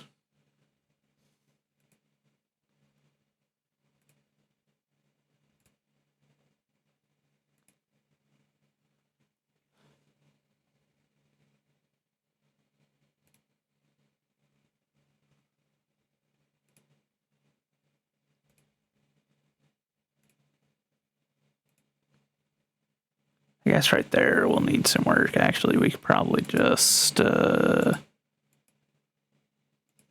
there we go.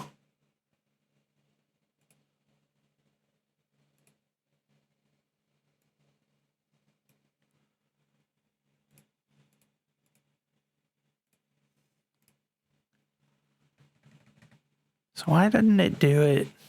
I get why it didn't transfer over here. It's because there's no hard lines, but I'm curious what made it do that the first time. Essentially, I think I clicked on a spot like that. So we'll try. It's a little better.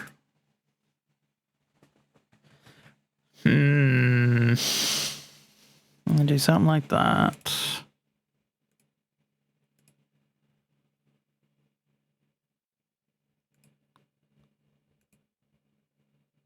No.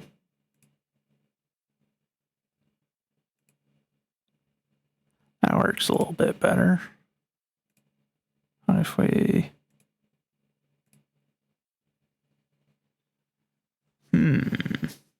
Okay. Weirdly enough, it's kind of coming along now. I don't know why it did some of the stuff that it's done, but I am not going to complain.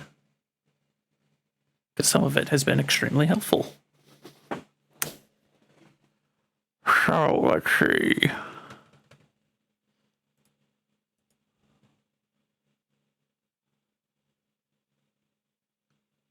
Hard edged, variable pressure. Calligraphy, no.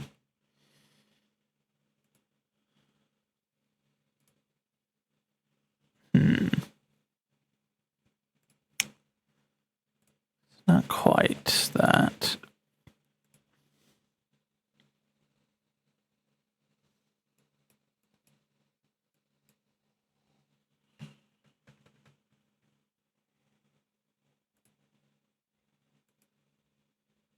Okay, that might work.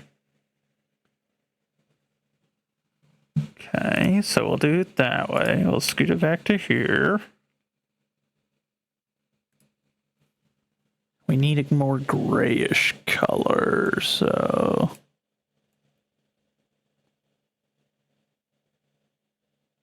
Not too dark, though. Trying to get like a cobblestone kind of gray. That's a start. How can I improve it, though? Let's see. Increase the size, but decrease hardness and... it's a bit too much of a decrease and too much of an increase on some of it. So here's what we'll do. Do 100 there. 25 there, and then maybe 25 there, and then we'll see how that looks.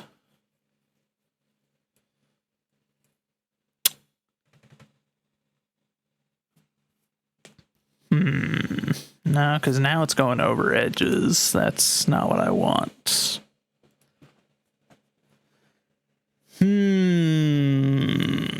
Interesting. Here's what we'll do instead. We're going to start on the bridges, because the bridges are a hard surface that I can focus in on. So we'll start on this side.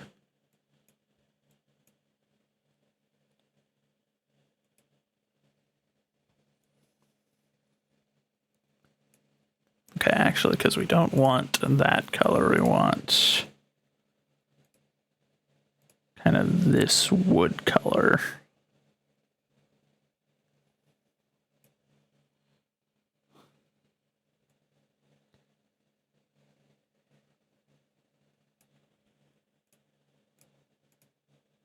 Oh, wait, I see what I did there.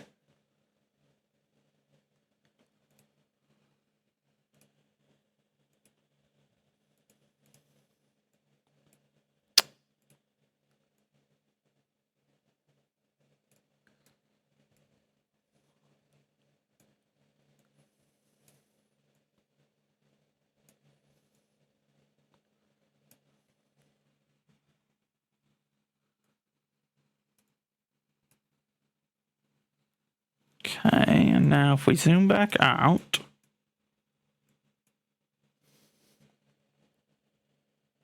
that actually looks like an almost halfway decent bridge now. And it's actually got some color to it. Of course, that will be the brown that we're using for kind of the wood. So we'll put it there as well. Okay, and then I guess let's work on the other bridges then, because that'll kind of, I think that's a good color. At least for now. It's better than nothing.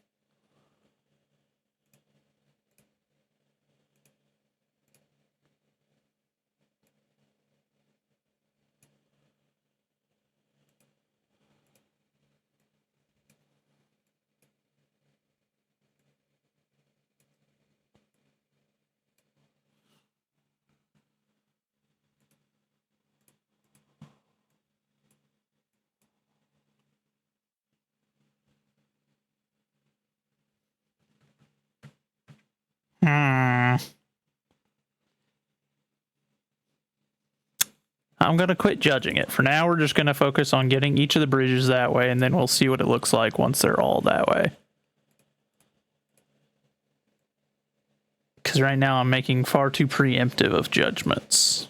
Looking at like one bridge and being like, oh, I don't know if I like that. And it's like, yeah, well, never know. Maybe it'll come out looking halfway decent once I'm done.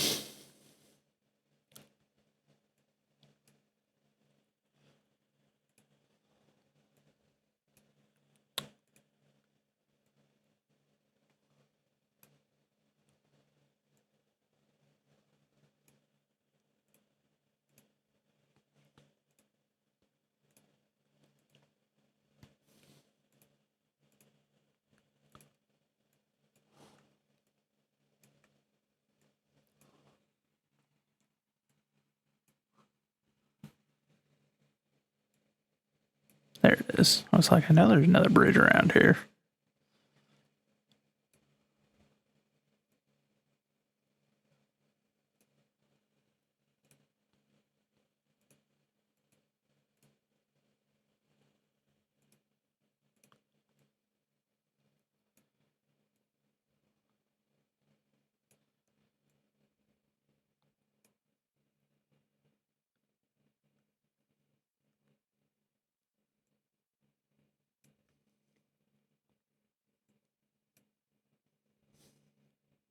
Okay, there's that bridge.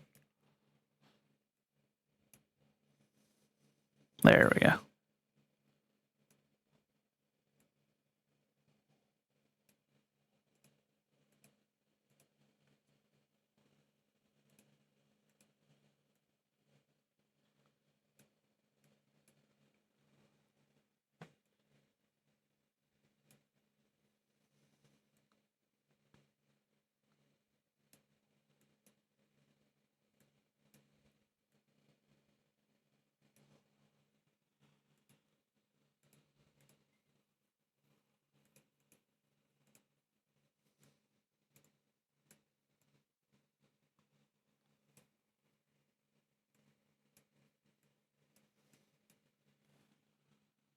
Okay, I think that's all the bridges. No, it's not. Okay, thought maybe for a moment, but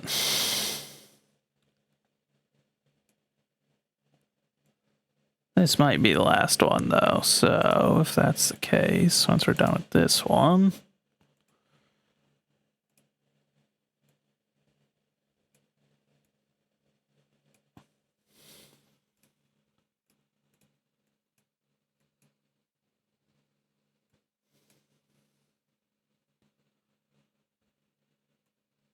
Okay, I do think that does work well to like better delineate them at least. So that's an improvement, at least in my opinion. It's an improvement.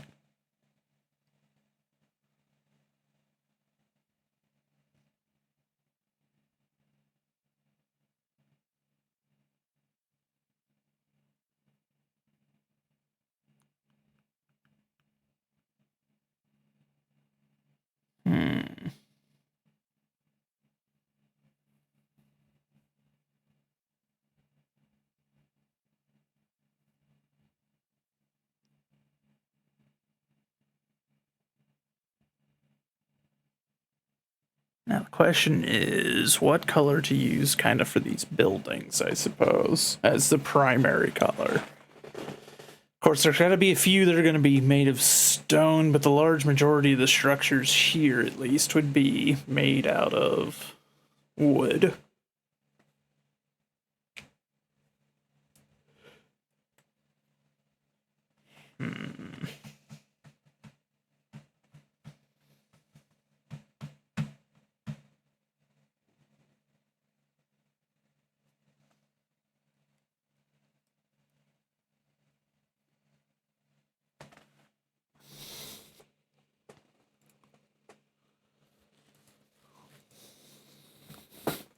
Let's see. So how does that look? Oh, nope.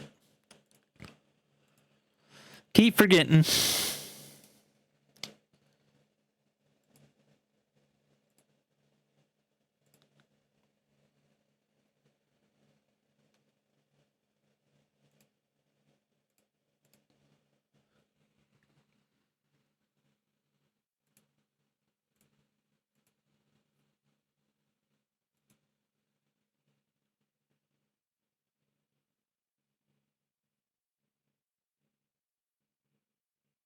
I think that would be most of them. No, that one not.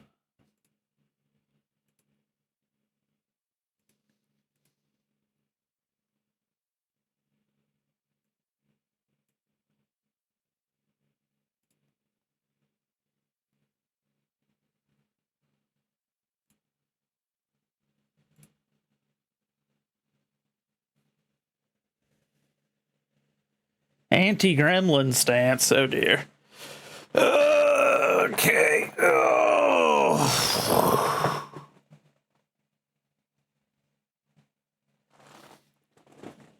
There. We're sitting up straight now. Hit a little bit of a stretch while I was in it, so.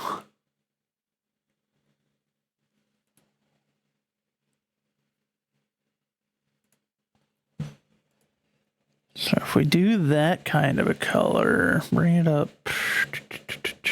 Need a more gravelly color, kind of like that maybe.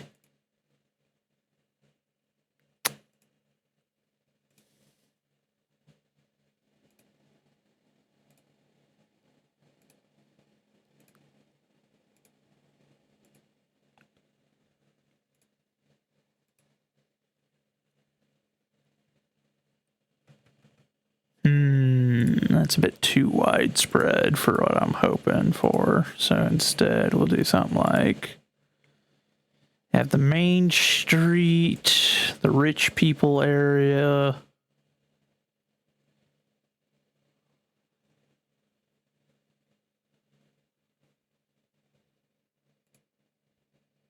And then like this zone. The rest of this is kind of just unpaved. I mean, like, but then the guard island. Nah, we're not gonna do that. That's too much. That's just too much, in my opinion.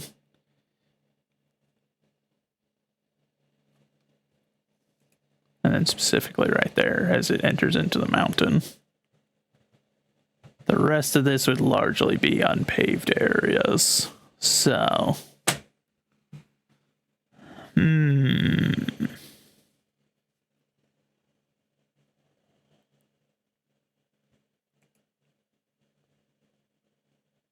what does this do?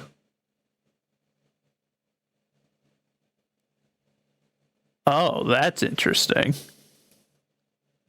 Huh.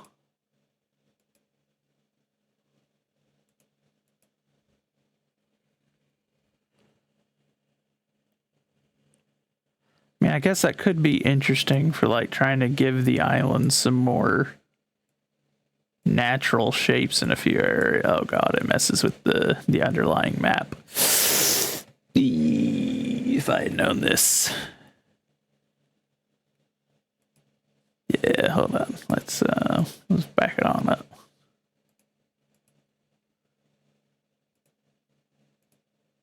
Okay. That's good to know, though. It's good to know that that's a thing, but scale tool, crop tools. Cloning smudge tool. What's this one do?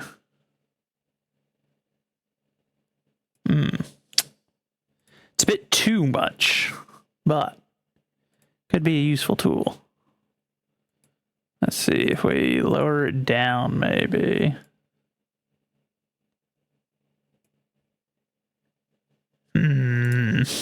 Maybe.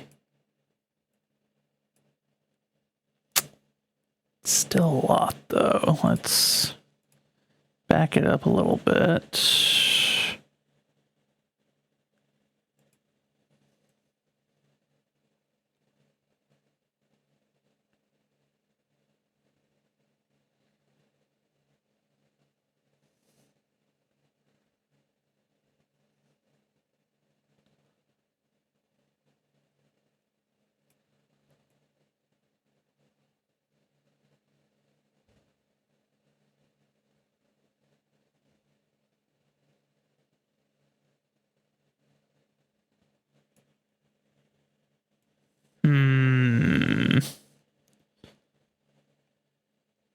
I mean, it gets a better variety going, but I get hold off. I guess we'll make more notable adjustments this way for a minute, and then we'll back out and see how it looks from above, you know.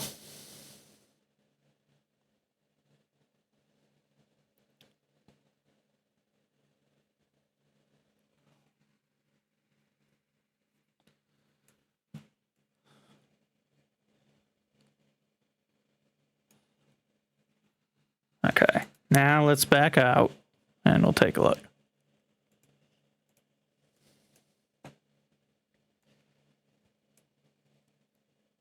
I can't tell if that looks better. It looks less, you know, rigid because it takes those hard edges off, which is good.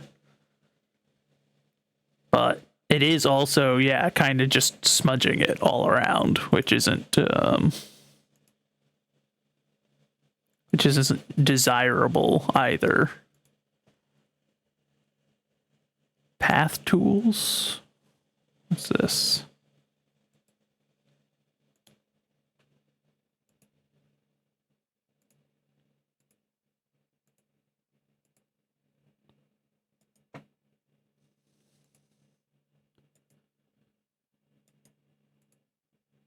Okay, now what?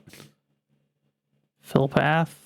So, okay, sure. Oh dear God. Nope. Okay, so that doesn't do what I was hoping. So we'll back that up. Color pickers, cloning tools, eraser tools, paintbrush. Blur and sharpen, maybe? I wonder what that one does. So let's get back in close and we'll take a look. See what we're doing to it.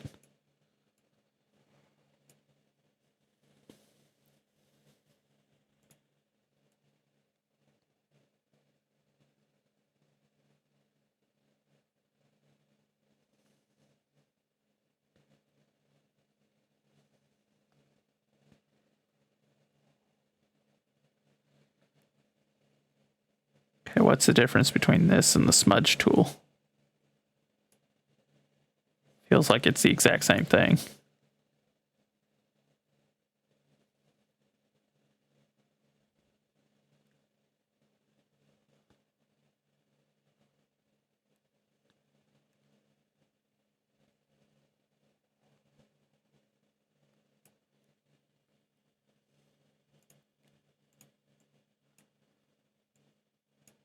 Yeah, if anything, that's worse.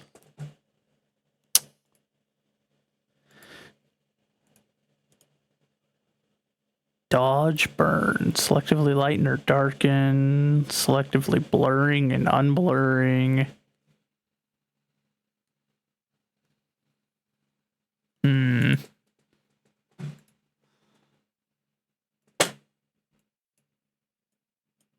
don't know what this cloning does. Interesting.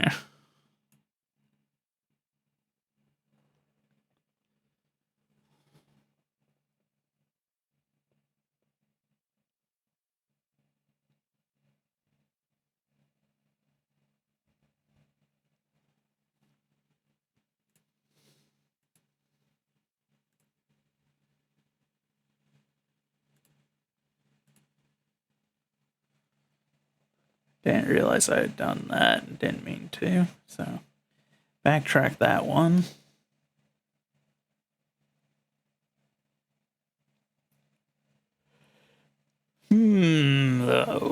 I say.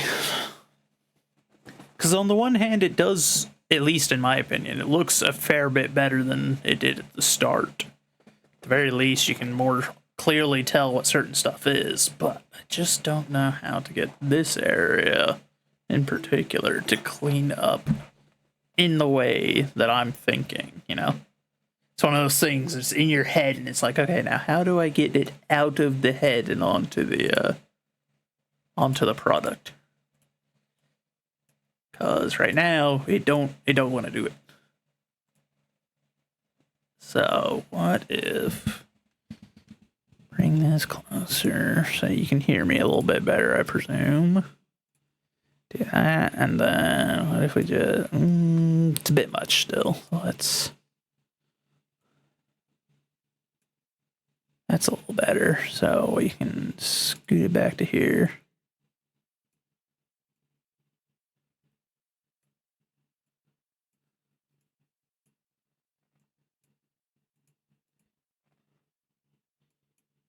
Our main objective right now is to take some of these hard edges off here, because this isn't supposed to be like a perfectly paved road or anything, you know? This is just an area where essentially gravel has been laid to like formalize a road a little bit more.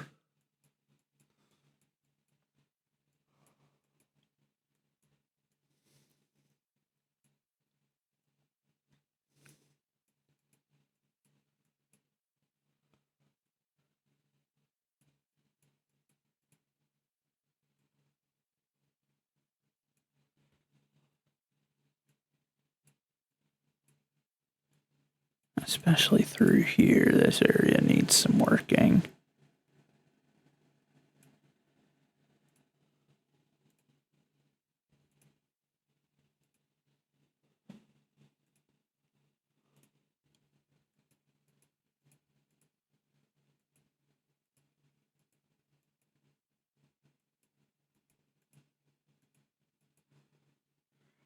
Do something like that.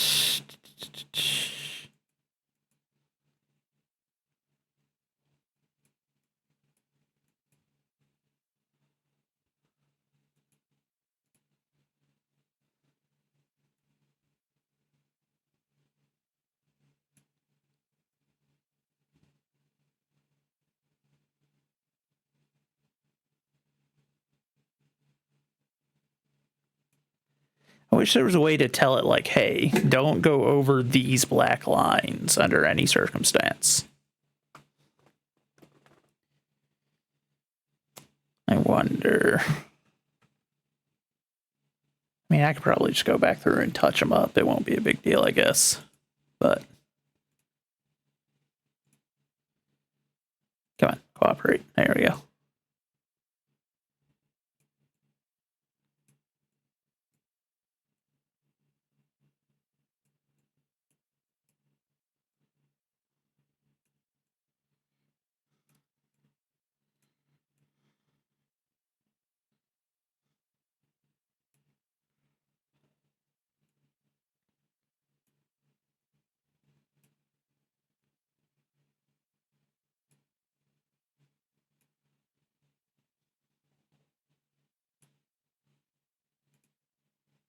Please. There we go.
No, not those two. That didn't look right.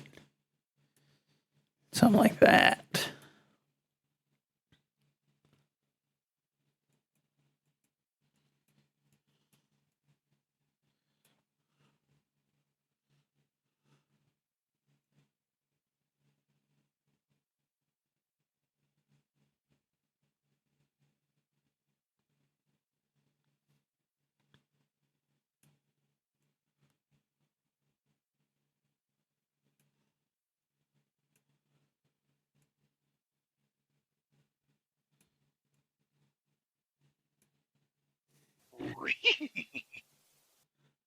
Well, hello, Critter.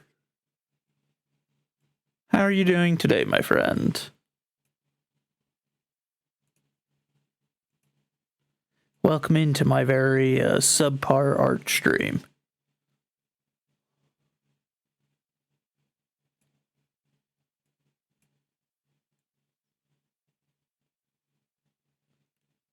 I hope it shall not be too offensive to you.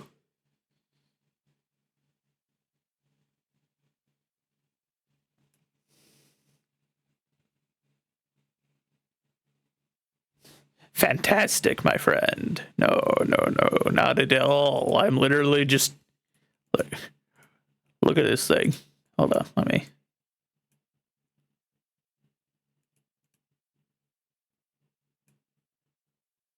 It's so terribly basic. Look at this thing. I'm working on it. We're slowly getting there. We're trying to make a town out of this. It looks better than it did when we started, at least.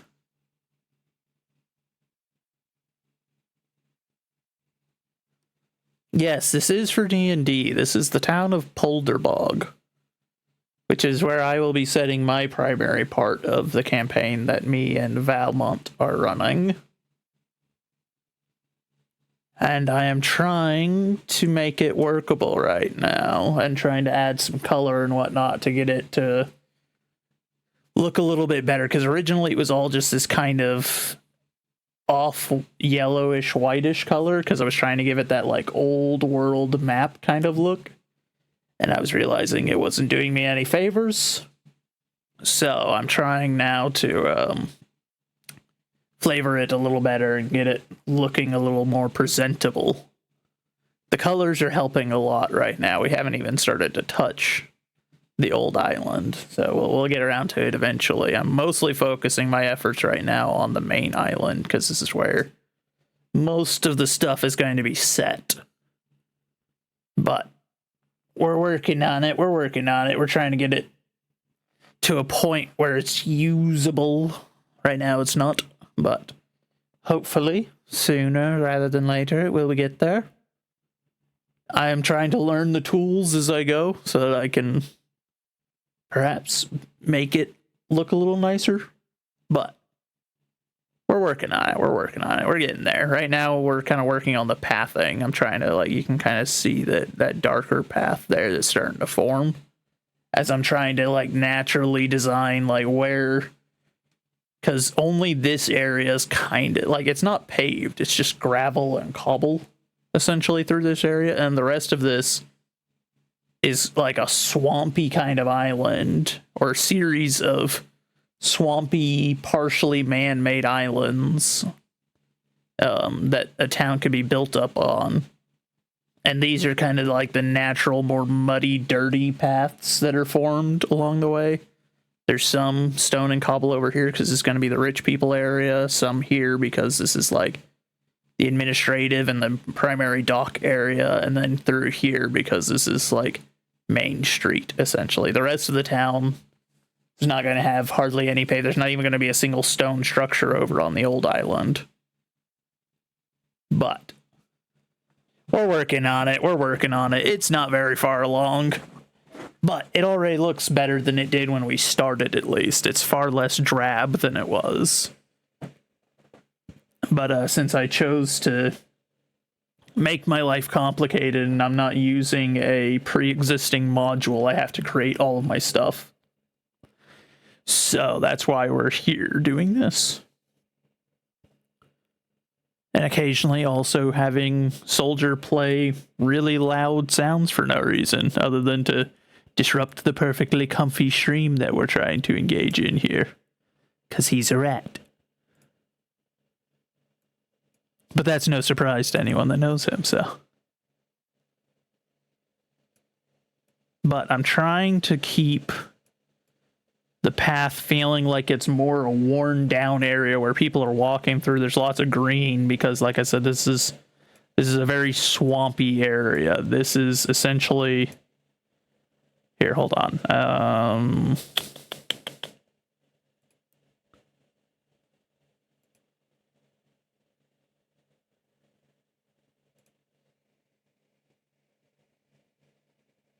Hold on, I'm just gonna see if that... Okay, cool. So that doesn't actually open. Y'all can't see whenever I open this. Oh, that's good, because I was terribly worried about revealing stuff about the game or things that could potentially dox me. So this is the larger area. Here, I'm just gonna clear out some of this stuff. Discard, discard, discard, and discard. File, open.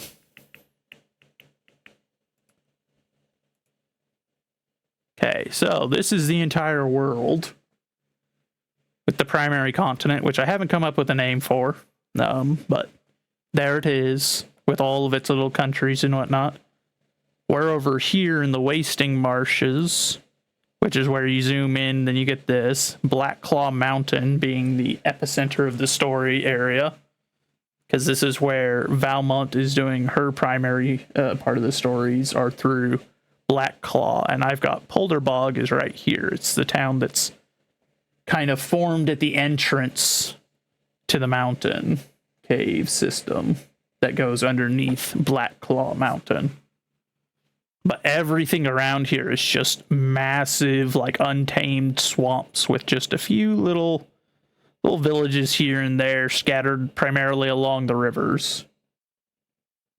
And then, of course, then we zoom in, and this is specifically Polderbog is what we're working on right now.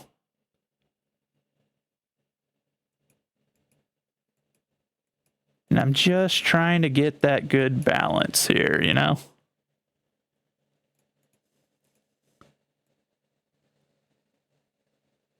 Where the mud kind of transfers over onto the wooden bridge is right around there, and then just darken that path a little bit, because this is like a primary artery that goes through here heading out to the slums.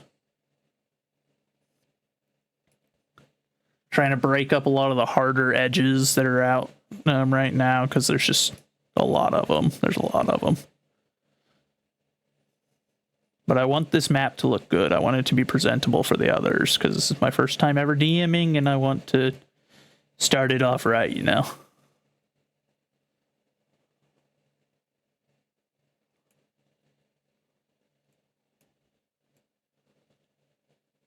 So that's where we are right now. It's just trying to naturally kind of evolve this into a thing. Trying to knock out some of the dirtier, like, hard lines that I have in some of the spots.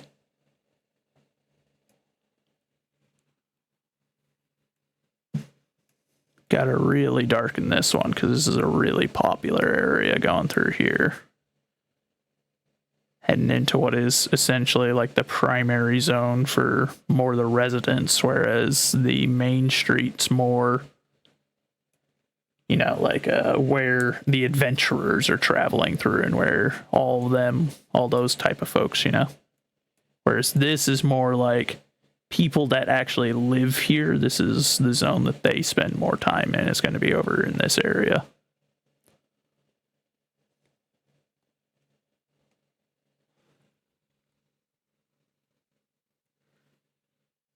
And I'm writing a mystery for this zone. So Only issue I have being that I want to run all the stuff by Valmont, but Valmont's going to actually be playing in my campaign. So I can't run things past her. And I can't run things past Faithful either, who, from what I understand, is a bit of a fan of mystery type scenarios as well. And I'd love to run it past some mystery nerds, but when you've got them involved in your mystery, like when they're the ones that are going to be solving it, it's not helpful. It is not helpful at all, in fact, to to tell them too much about your mystery. So it's just like, yes, I must figure this out. Let's see, how am I going to do this? And make a darker primary one through there, one through here, so it's like kind of the main zones.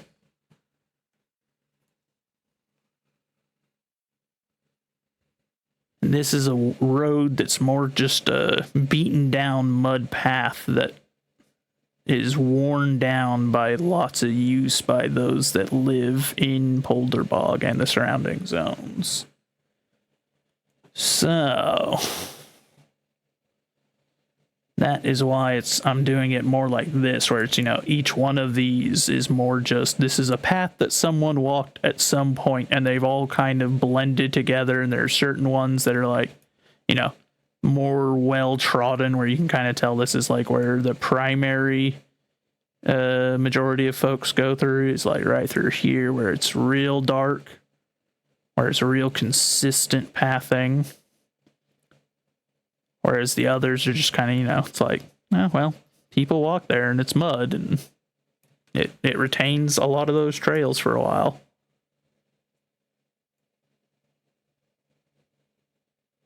And it all leads down kind of over to here, which is the pavilion, which is surrounded on all sides basically by like the local pubs and a game hall and all that kind of stuff. All the things that the locals are going to want.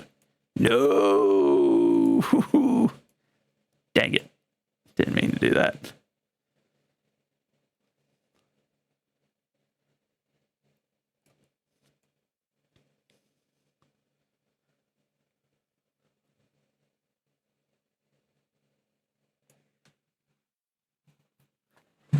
It's tedious, but I do think this is working to achieve what I was hoping to achieve with this, which is kind of that more natural creating of pathing, whereas I could do, like harder lines and it would go a heck of a lot faster, but then it wouldn't feel natural, whereas I'm trying to keep that feeling there.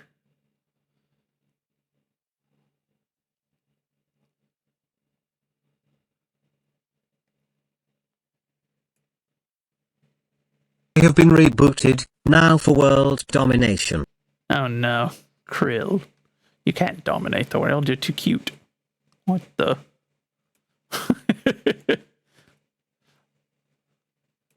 How have you been, Electropod? How are you doing, my friend? Welcome in. Watch me. Oh no, he's in his rebellious phase. This is so sad. You've been good? I am happy to hear that, my friend. I am doing all right. We're just doing a bit of an art stream. Not that there's very much artistic stuff going on here, but I am working on my D&D world map. So we're getting there. We're slowly but surely making the thing happen. I'm trying to just make this map look more natural right now,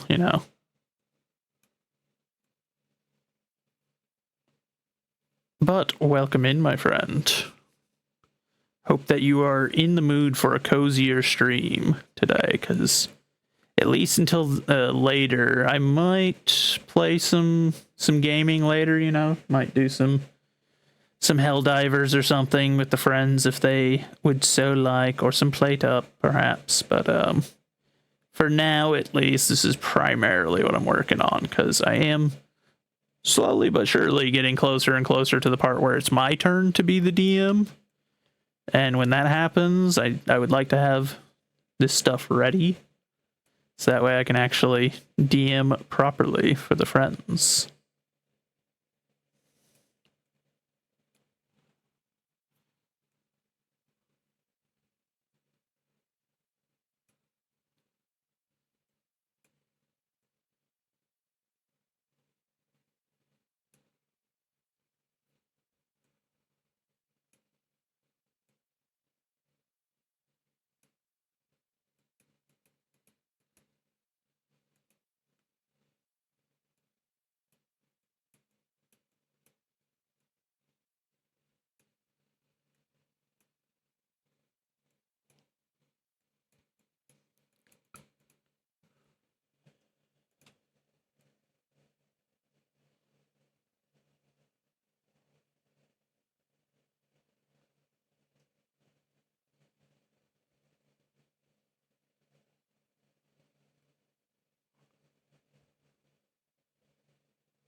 We are going to have to go back through, unfortunately, and touch like these back up to get their lines back in place, but it's a minor issue.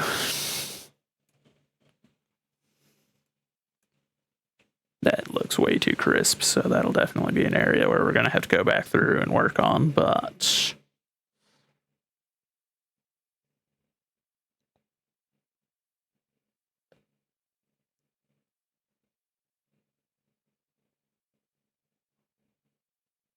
lots and lots and lots of traffic go through here, so this area is going to be real dark.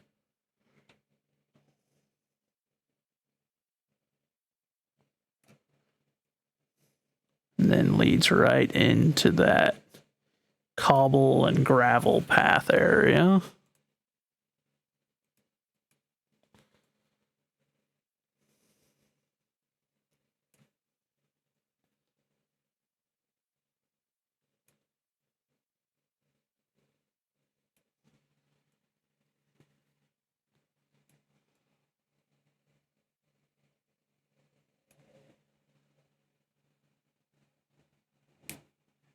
Saturday and you're sleepy, but you can't sleep. Fair. So you can't sleep like you need to not go to sleep, or can't sleep like can't fall asleep, but wish that you could. Because those are two very different kinds of can'ts. They're both terrible, but can't sleep because you'll get in trouble. Yeah, that's the worst kind.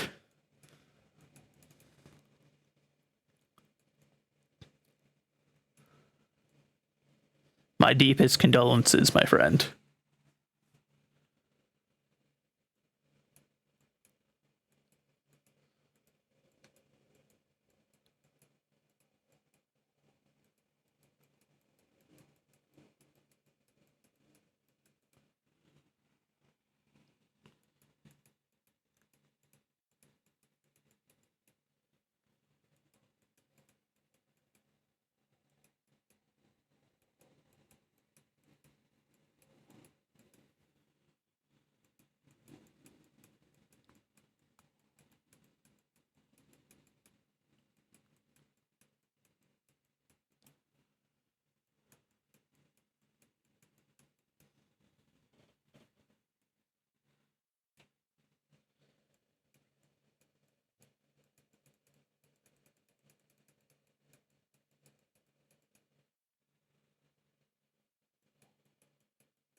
That's not what I wanted. There we go.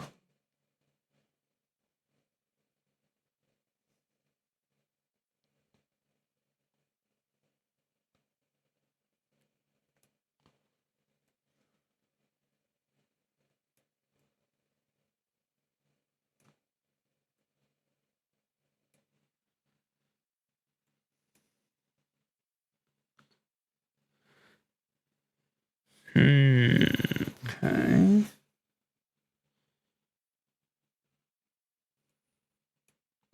You know, I probably should open the one that's got my key. That way I can actually recall what some of these are. Okay, that'll be useful. Because I need that to cross-reference some of these, because it's going to make a difference on what level of path it would have. Like, if it's just going to have these, like, real lightly trodden dirt paths, or the darker ones, or did they see need to, you know, pave either with cobble or with gravel, whichever they chose.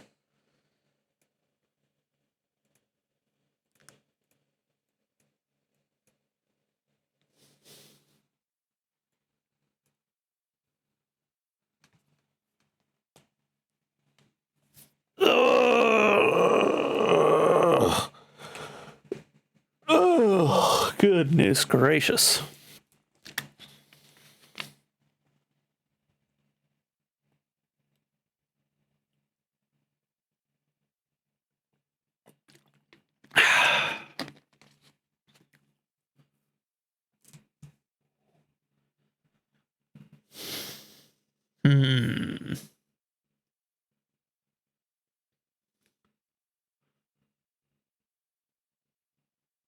I do think it already looks significantly better. Still not where I want it to be, but for obvious reasons, like we got a bit of a ways to go, but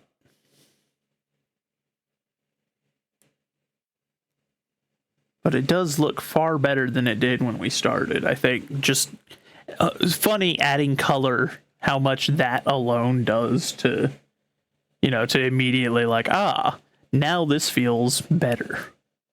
But I'm hoping, especially because zoomed out, some of these paths are much more clear than I thought they might be. I was afraid that some of these weren't going to pop, like, at all. Like, that wasn't very big. And I was like, I don't know if you're really going to be able to tell that that's, like, funneling in because this is an important place.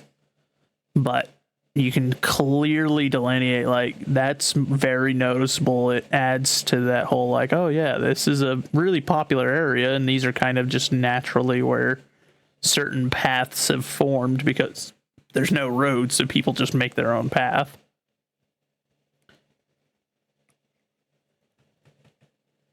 And this has a very much more like, oh yeah, lots of people travel through here and they're going in lots of different directions because there's lots of stuff around here.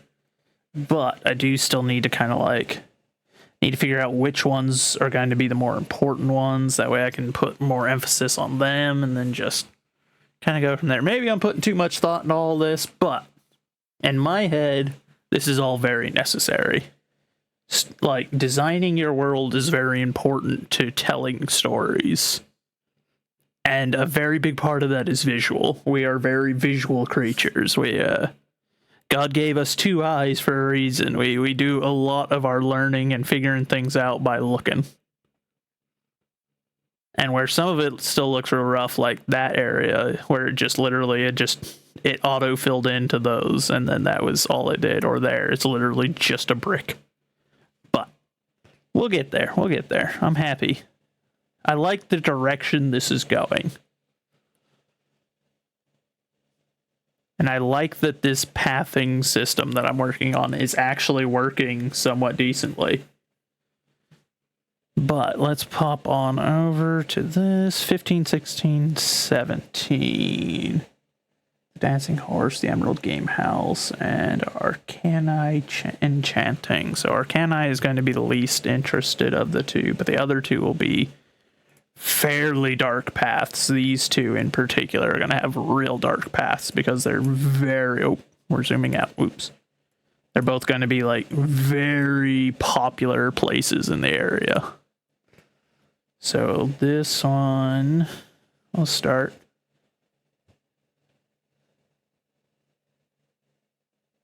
Do something like that. And then this one,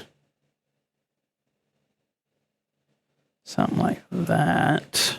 But now we naturally, because people don't always follow the same path, they're going to take what they feel is the most sensible path most of the time. So it ends up looking more triangular most of the time because they're all headed towards one spot from typically a little bit different angles.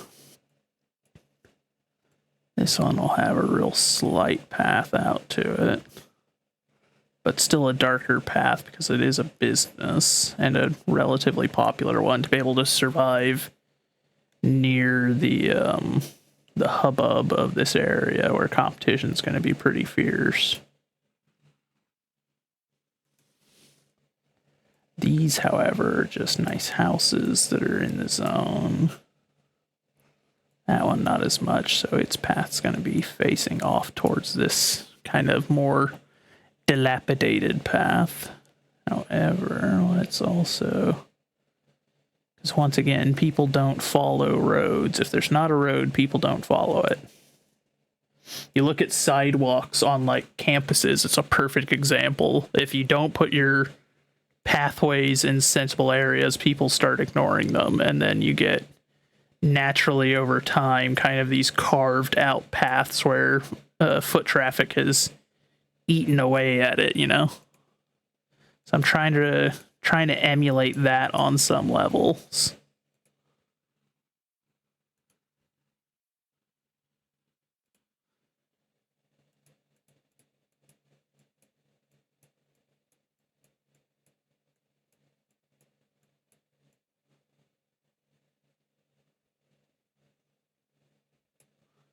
There's a lot of stuff like that too whenever you're dealing with popular places that are close to each other. Sometimes people will literally just make essentially a path straight from one to the next.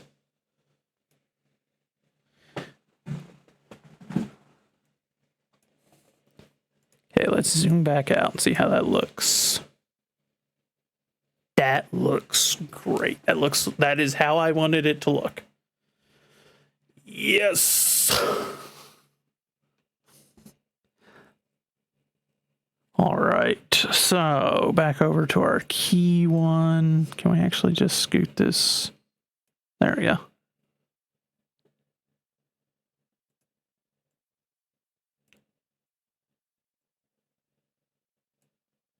Okay, there.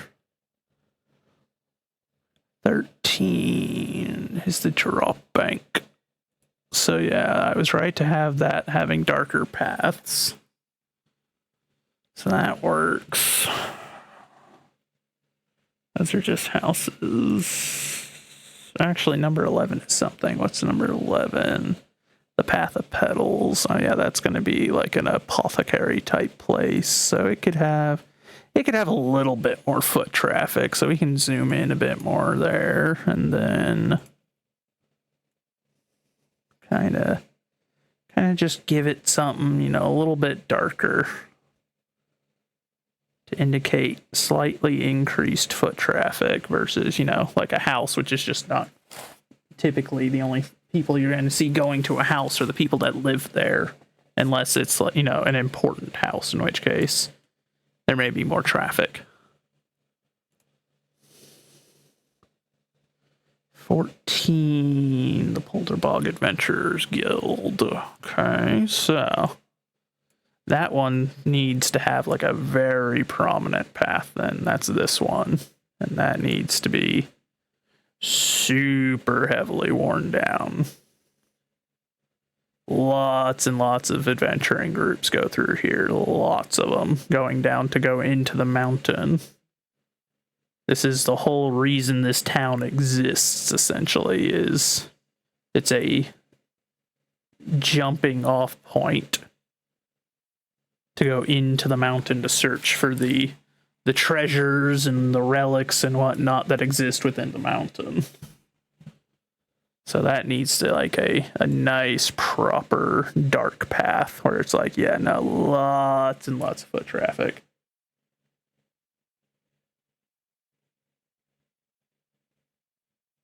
MW3 gave you a free gift. Modern Warfare 3? Is that what you're talking about? I don't know. Regardless, I'm glad that you got something, my friend. Yeah. Oh, I didn't know it. Oh, it was stickers. Oh, okay. I kind of see. I kind of get it now a little bit more. Okay, these are a bit like nicer, more prominent houses, but well, actually this one would still feed into here, I think. Actually, we'll make them both feed into here. Why not? Just kind of really make this like this is a zone that people almost exclusively are cutting through here because this is residents going through.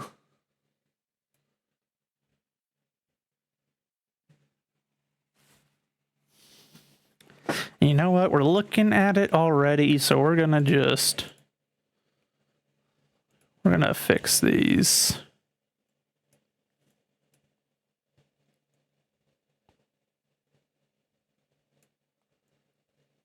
Try to get those borders back onto those houses a little bit more prominent, like, you know, because the houses are starting to lose their shape a wee bit. That's not necessarily what I want.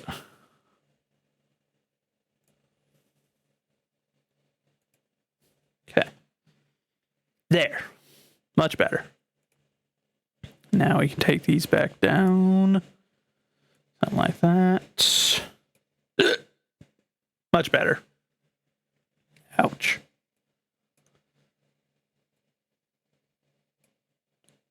Actually, no, because this is like right in the middle of an area that they saw fit to upgrade. So we'll give it a darker coloration to symbolize the fact that, like, while they haven't fully paved the area because getting materials out here is hard, these areas are still priorities for a reason. It's because of the sheer amount of traffic they get through them.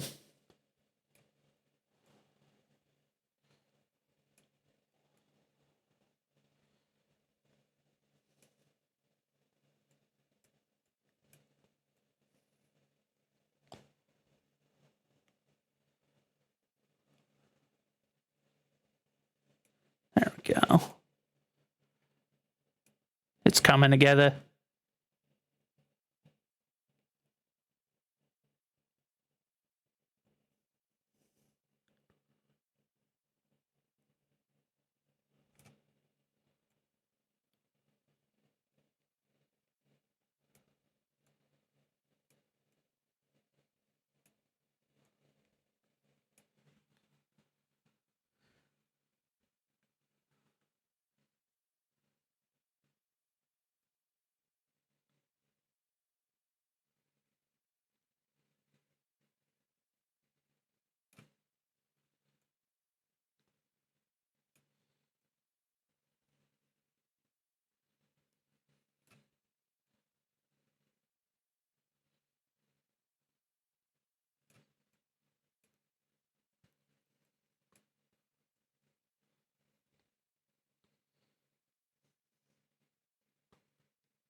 Slowly but surely, I think it's coming along.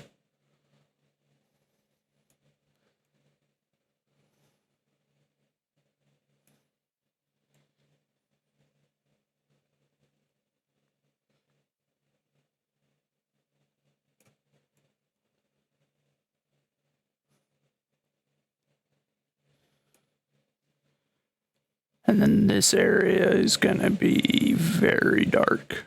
This is leading right up to Black Claw, so this is like Main Street.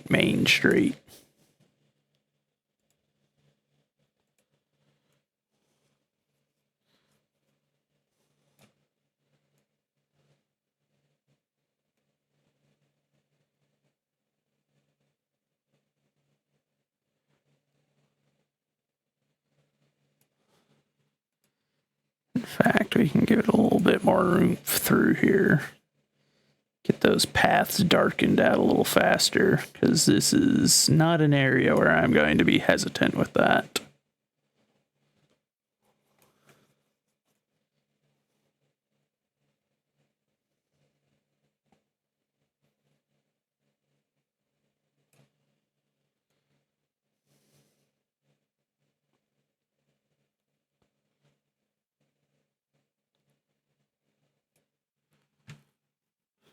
All right, now let's zoom back out and see how that looks.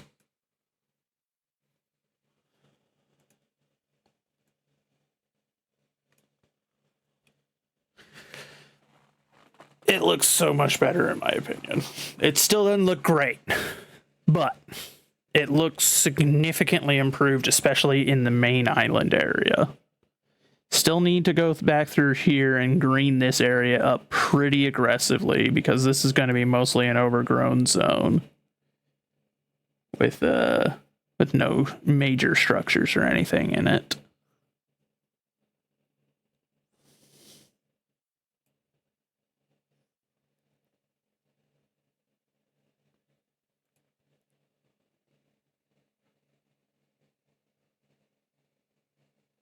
Okay.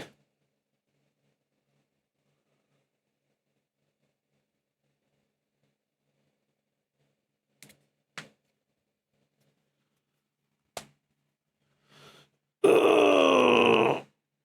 Ugh.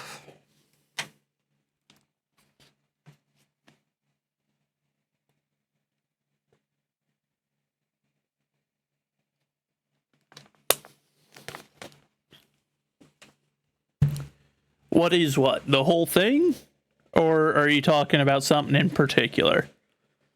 Because overall, this is the town of Polderbog, which I am designing for a D&D campaign that me and some of my friends are doing.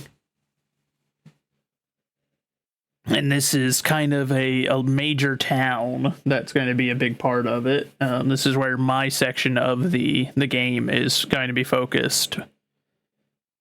So I'm trying to develop a map because I, for some reason, despite being a new DM, thought it would be a good idea to just completely build my own campaign from scratch and attach it to the campaign that's being run that's based off of a module.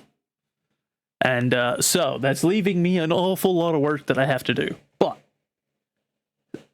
so I've designed an entire continent. This is like the greater world it's set in. We're primarily over here in the Wasting Marshes, because the Wasting Marshes is this big, largely untamed swamp zone with Black Claw Mountain at its center. And the Black Claw Mountain is where my friend Valmont is setting her part of the campaign. It is primarily inside the mountain. So mine is set here in Polderbog, which is the town that leads into the mountain. So that's what we're looking at here. This is the map of the town, and I'm fleshing it out because initially it was just this kind of like yellowed color. The entire thing was just that color, because I was trying to give it that like old school looking map kind of vibe, which kind of works, but that only works for like a a map that I'm presenting to someone, whereas I'm wanting this to be a map that they can use in the campaign where they can like move around in it and, you know, stuff like that. So I'm fleshing it out more, I'm growing it out. Most of our focus today has been on this central island, the main island, though. But this will not be the last time that I do this on stream, that much is for certain, because this is going to take a bit of work to get all set up. Because this is literally just one of the islands. We still have the southern island, we still have the rich folk island, the kind of guards island, the slum island, the island with the tower, the old bog island, and then the main, like, well, there won't be much here because this is just kind of the entrance to Black Claw Mountain, but there's a lot of work to be done. So I'm working on it. That's what we're doing.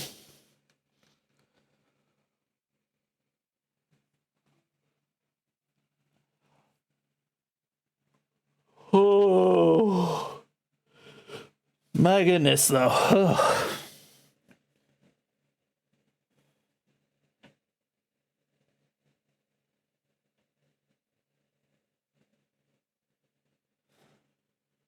Trying to figure out if I want to keep going on this or if, let's see. Guess it depends. Let's see if any of our friends are live. There's a few people live.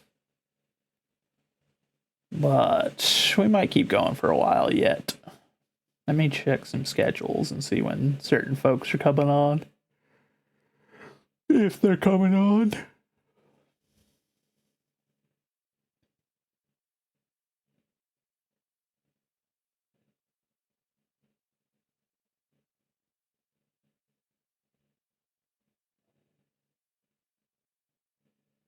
Let's see.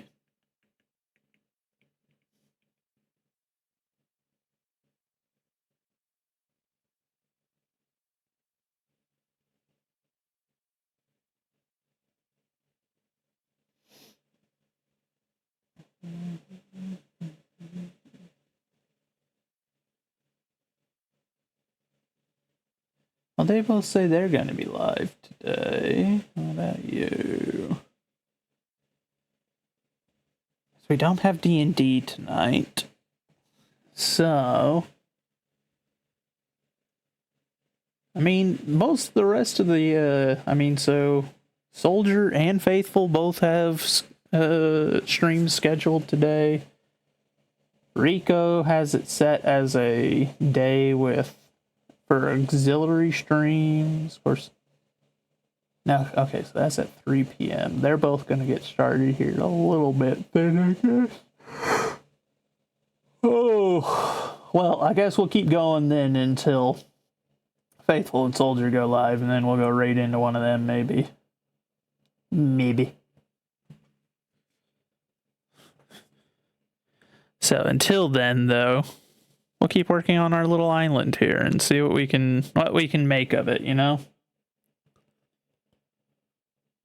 Trying to think, what do I need to work on next for this area? I probably should keep on with the making the paths to the houses and whatnot, and going through and checking the key and see if any of them are okay. So all the way up until there, none of these are named structures, so these don't need real high priority paths. Oop.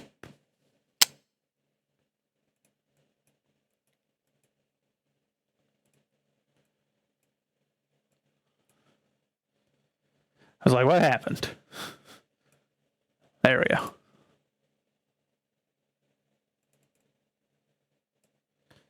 If anything, I can shrink this down a little bit. There we go.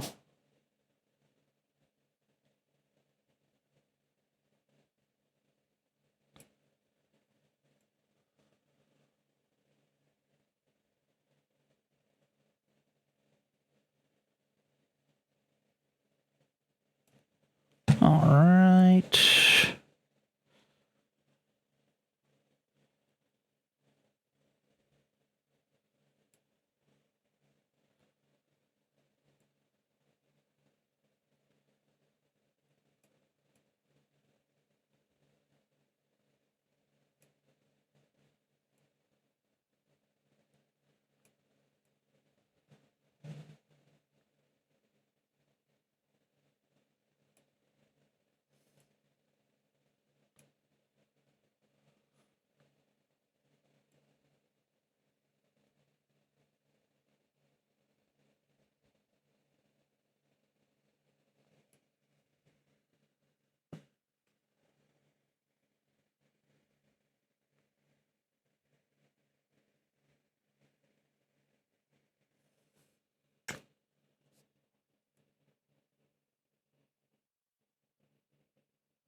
Alright, then these are all named. Every last one of these is an important place. Though this one needs a name change, because I was still learning things at the time.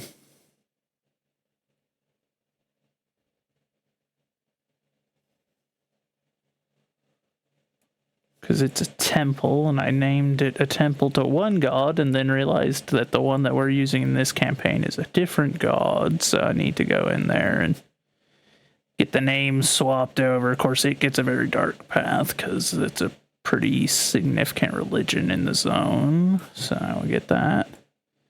This one will have a kind of dark path, but since everything is going on with it, we just a little bit less than what it would have been once upon a time. So we'll actually give it some of these lighter colors as well, because it's kind of losing importance.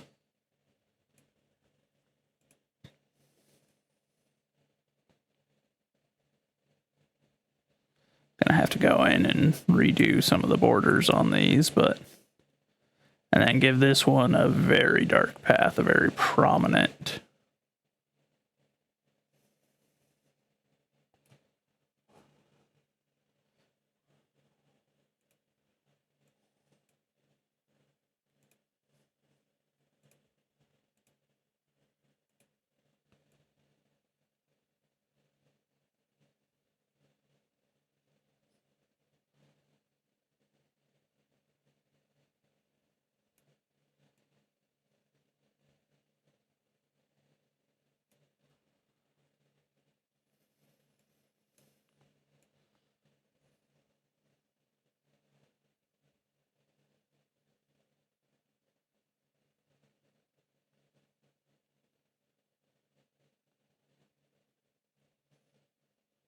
There we go.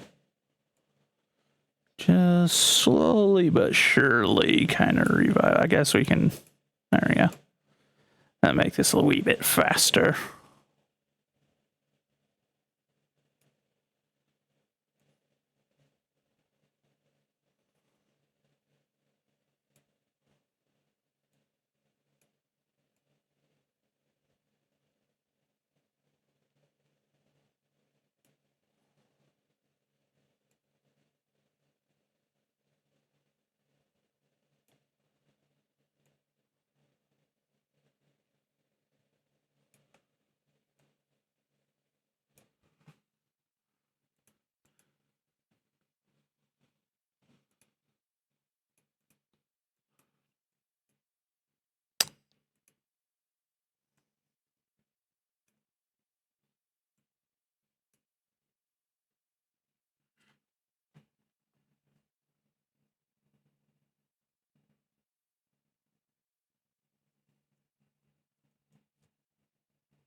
I guess I could work on this zone next. That'll be what we do.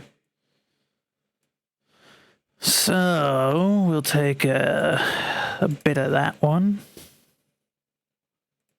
Bit of this, increase that, and then we can bump those up and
That's a really basic one, but let's zoom back out, take a look at it, see how that looks from...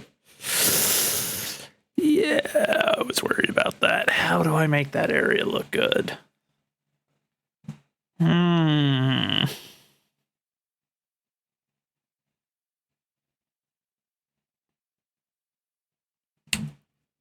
got an idea. We'll try something. We're going to try something here. Hang in here with me.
That looks a little bit better.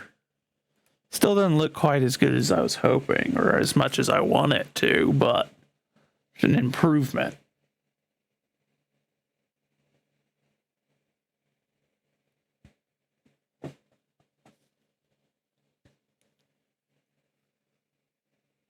I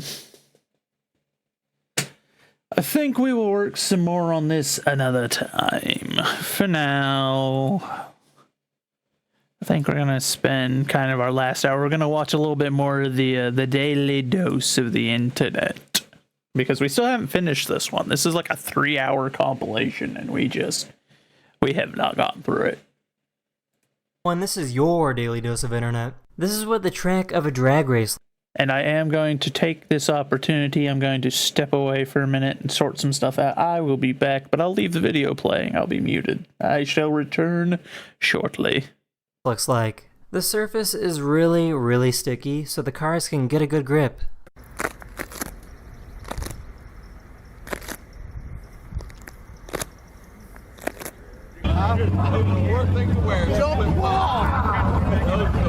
Got it. Let's see that. Oh, shh.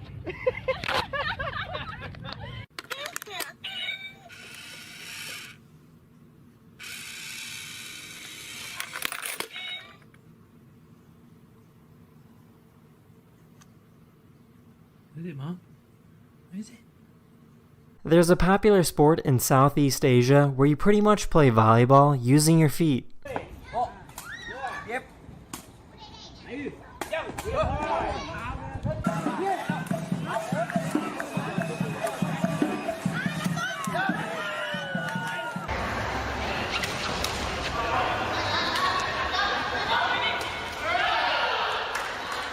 This is what air traffic in the United States looked like before and after the terrorist attacks on September 11, 2001.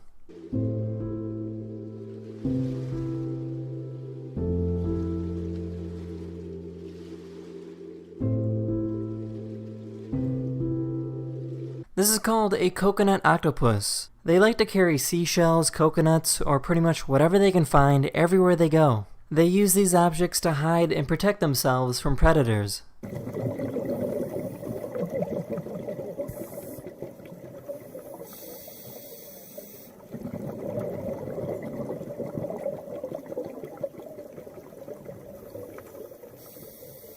These police officers tried teaching a dog how to do CPR.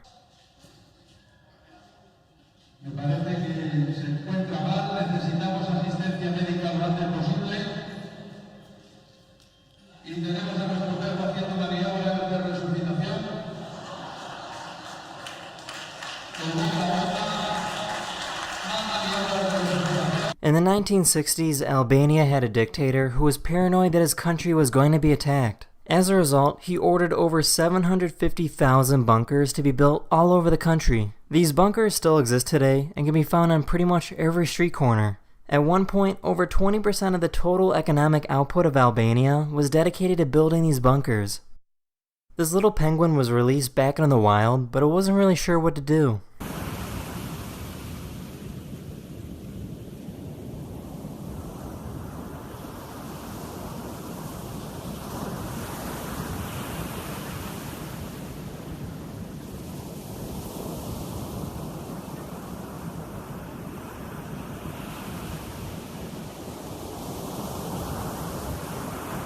That's the end of this video. Hopefully I made your day just a little better, and I'll see you guys again very, very soon. Later. Hello everyone, this is your Daily Dose of Internet. Coca-Cola made a machine that instantly turns your soda into frozen slush. Oh, whoa. That was a cool. Okay, that was cool.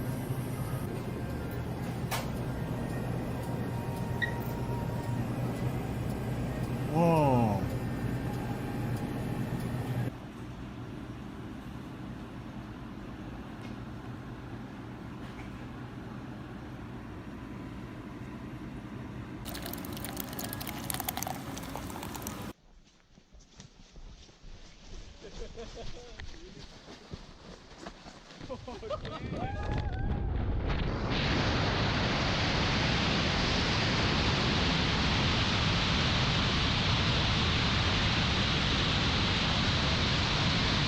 If you take a lit match and place it inside of a microwave, you can create plasma.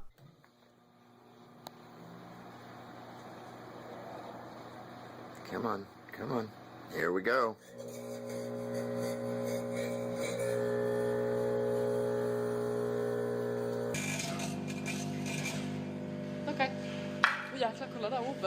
Plasma can also be created by microwaving grapes.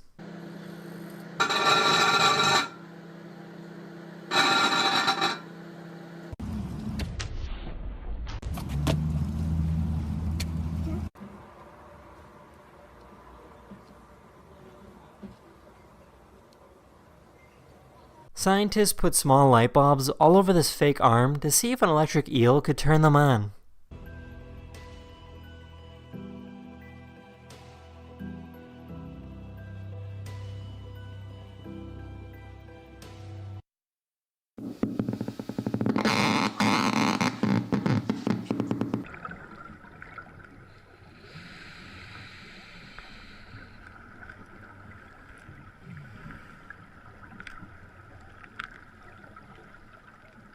In South American countries such as Colombia and Brazil, you'll see people perform at red lights. I have returned.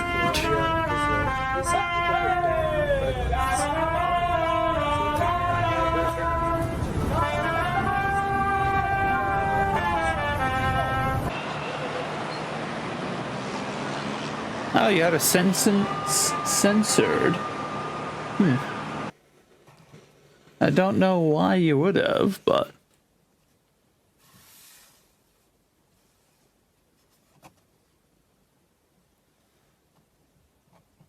they do performances like that over here in oh no. Not California. How unfortunate.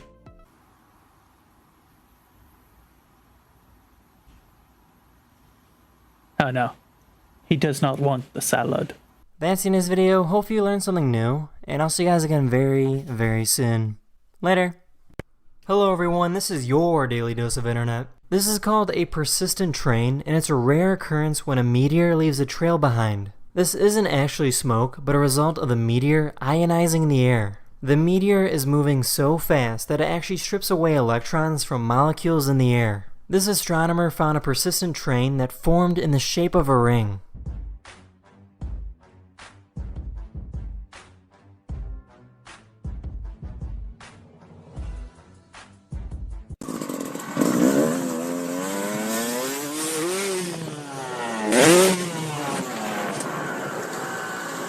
There's a restaurant in Japan that sends you noodles through a series of bamboo tubes. You're not supposed to take all the noodles, so people further down the line can have some too.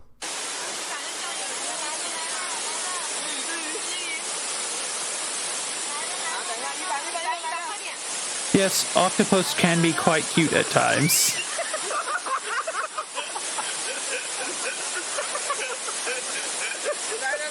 Huh. Good afternoon, everyone. Oh no, it's the tyrant.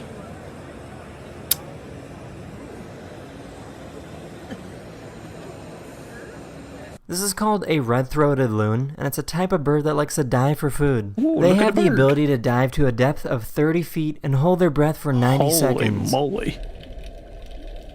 That's insane.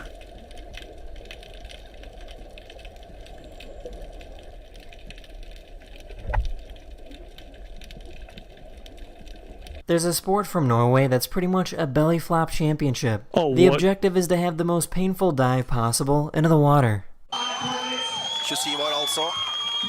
Andreplass fra 2015. Paul har mange signaturer, skal vi se. Sånn.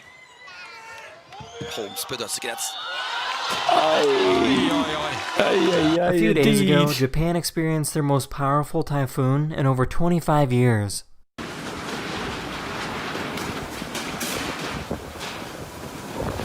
Huh? Oh, wow, look at that. You know, I've only ever seen water do that. I've never seen metal do it.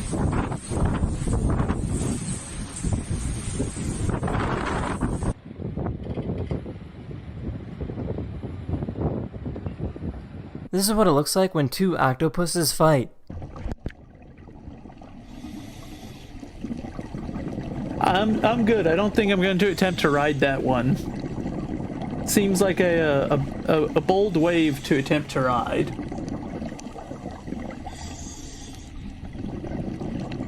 It got to the point that it looked like a giant octopus burrito. Oh. The man done turned himself into a burrito.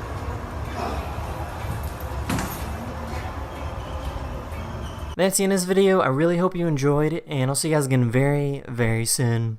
Later. Hello everyone, this is your Daily Dose of Internet. This is Peanut the Trucker Cat. His owner drives a big semi-truck for a living and likes to travel for thousands of miles.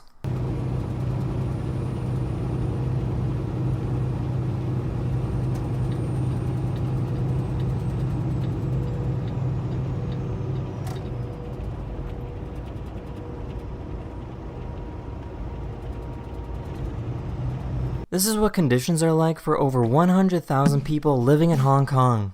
With so many people living in such a small area, these people pay over $150 a month to live in a cage or metal box. To make things even worse, about 15 people have to share the same bathroom. Oh. Man, China's just permanently dystopian.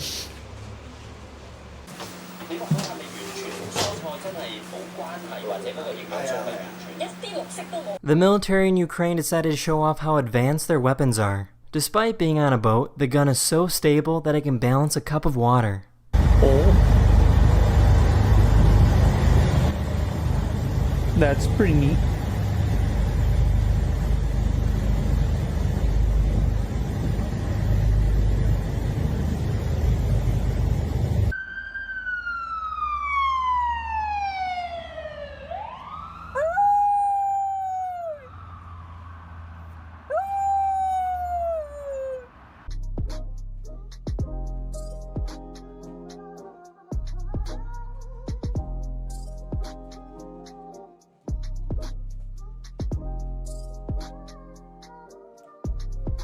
There's a train in Thailand that goes straight through a marketplace.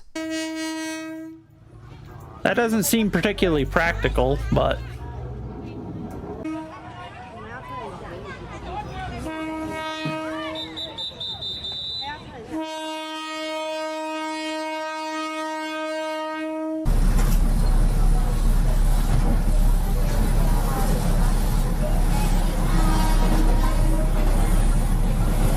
Yeah, that really doesn't seem practical. This is the USS Arizona Memorial, located in Hawaii. When the Japanese attacked Pearl Harbor in 1941, this ship and over 1,000 US sailors sunk to the bottom of the harbor. What makes this memorial so interesting is that over 77 years later, you can still see oil from the ship rise to the surface.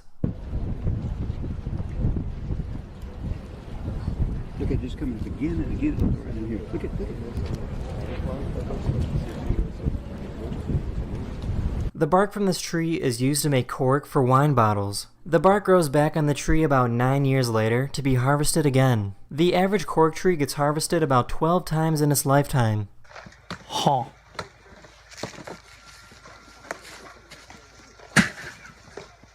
Nice. That's the end of this video. Hopefully I made your day just a little better. And I'll see you guys again very soon. And yes, Later. I saw your message, my friend. Hello everyone, this is your daily prayers. dose of internet. This is called the Arch Lifter, and it's a medical device used to fix your neck. The device locks your head in place, while gravity is used to straighten out your neck. The Arch Lifter is a new and unique cervical traction device that relieves the tension and pain that build up after a hard day's work. The Arch Lifter is designed to apply traction forces precisely to give you the neck and back pain relief you need in under a minute per day. The Arch Lifter uses balanced traction forces by applying those forces to the front and the back of the head. I'm not sure I trust that. But, you know.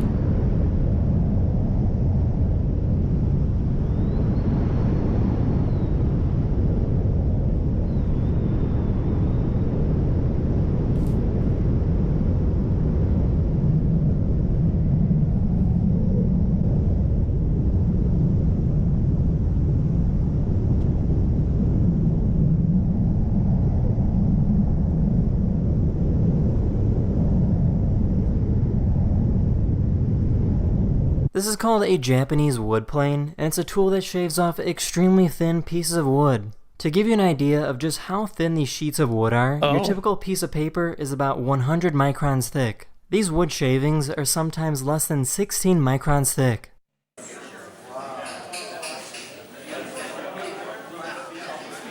Okay, my only question is, what do you use it for?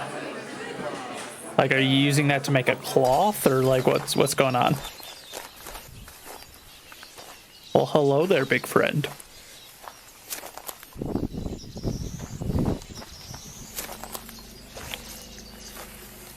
These are some of the quickest gunslingers in the world.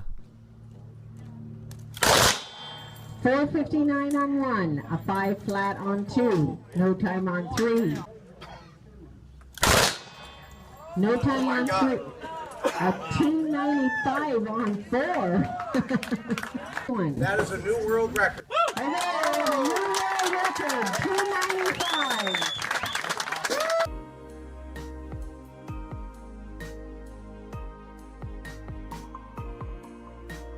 Wow. This is what a $367,000 signing machine looks like. Oh, it has the ability to perfectly replicate anyone's signature. Nice.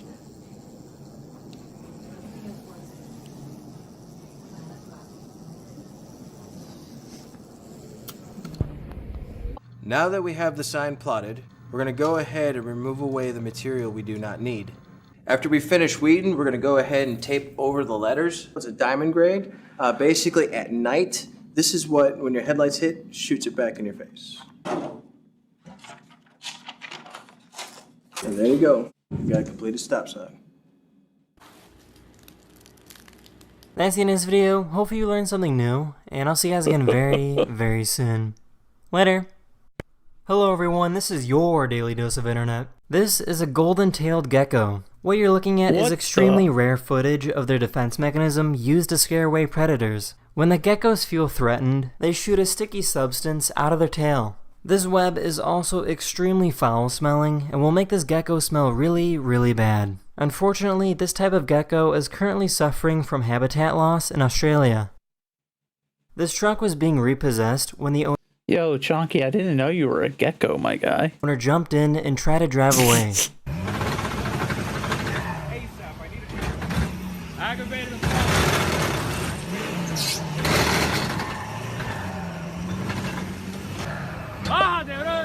Oh, that dude is racking up some charges right there.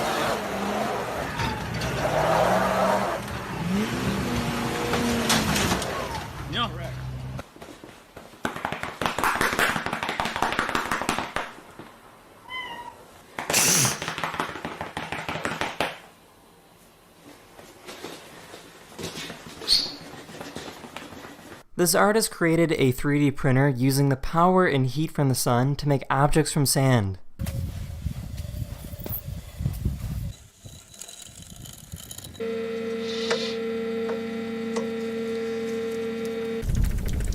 Well, I mean, yeah, if you superheat sand, it becomes glass, essentially, so.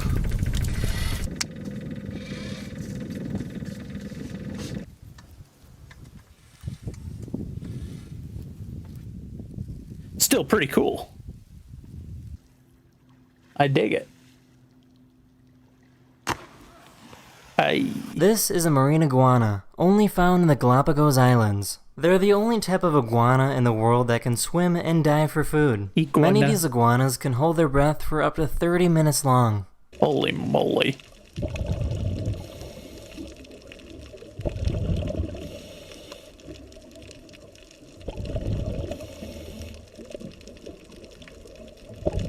When racehorses are about 2 years old, they begin hard training to become the best. Since the horses are so young, their body is not ready to handle this type of training. This is a monorail that runs with the horses and protects them if they trip or fall.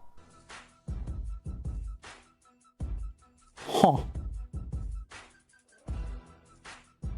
This is the Ames window, which is an optical illusion that was created in 1951. It's a two-dimensional object that appears to be transparent. When you place objects on this window, it appears that the objects are passing straight through. The window appears to pause and go backwards, but the matchbox keeps coming and floats out past this edge of the window.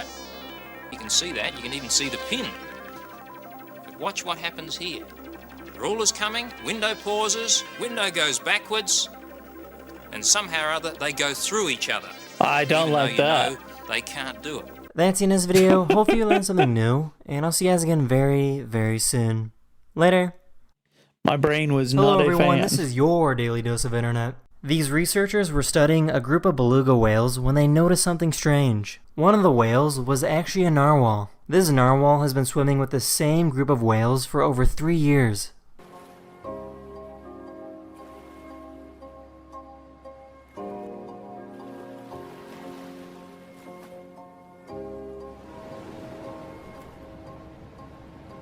About 3 months ago, a new type of rock was discovered in Lake Superior in the United States. These are called euperlites. They look like regular boring rocks until they're placed underneath an ultraviolet light. So this is what they look like without. You can see there's a couple different patterns going on. And they fluoresce very brightly under long wave UV. Quite a few different flavors. And the white light back on and take the UV away.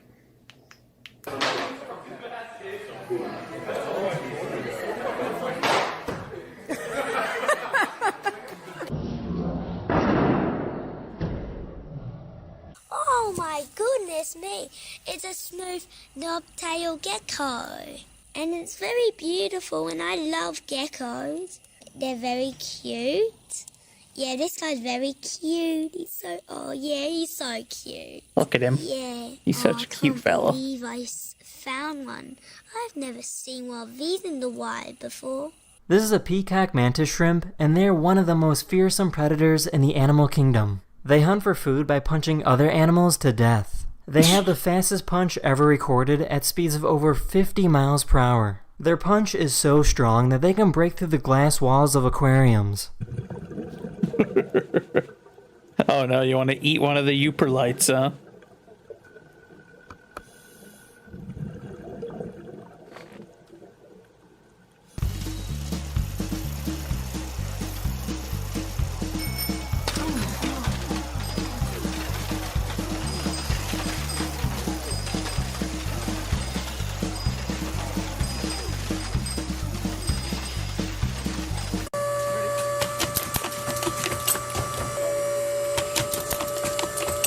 Yes. I love this machine. A zoo installed a new security camera, and it scared the snow leopard.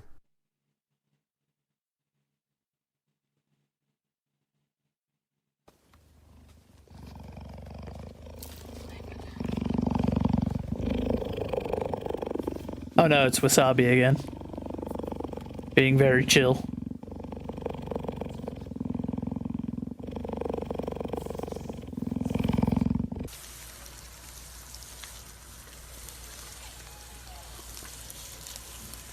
That's the end of this video. I really hope you enjoyed, and I'll see you guys again very, very soon. Later. Hello everyone, this is your Daily Dose of Internet. I found some videos of cats getting slapped on their lower backs, and I thought this was pretty weird, but apparently some cats really love this. I did some more research on this because I've never heard of this before, and apparently this is totally normal behavior for some cats.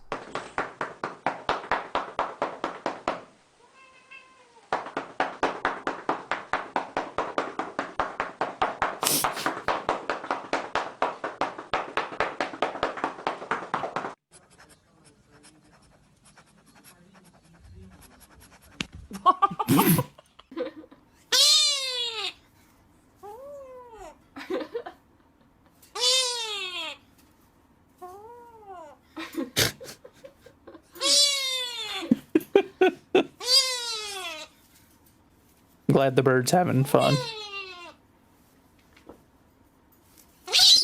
Here's a really cool science experiment where you can make yourself a working steam engine by using soda cans, water, and a candle.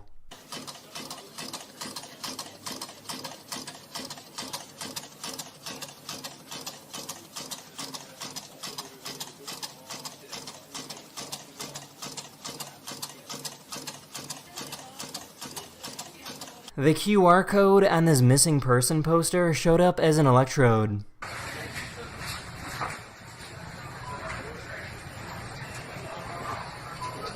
Oh my god. This is called a saddleback caterpillar. These little guys can be found in North and Central America. These things are venomous and can cause extreme pain if one of their hairs gets into your skin.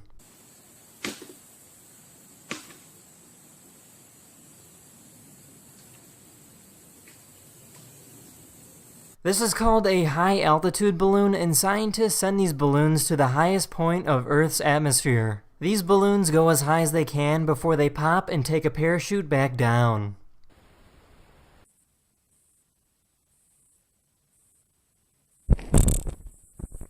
Oh. Hello, Bionic. Thank you The for wings the of some alert, my friend. butterflies change color after they emerge from their pupa for the first time. Oh.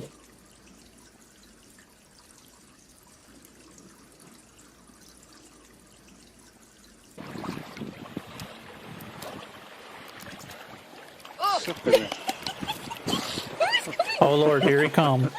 Hello. Here come the boy.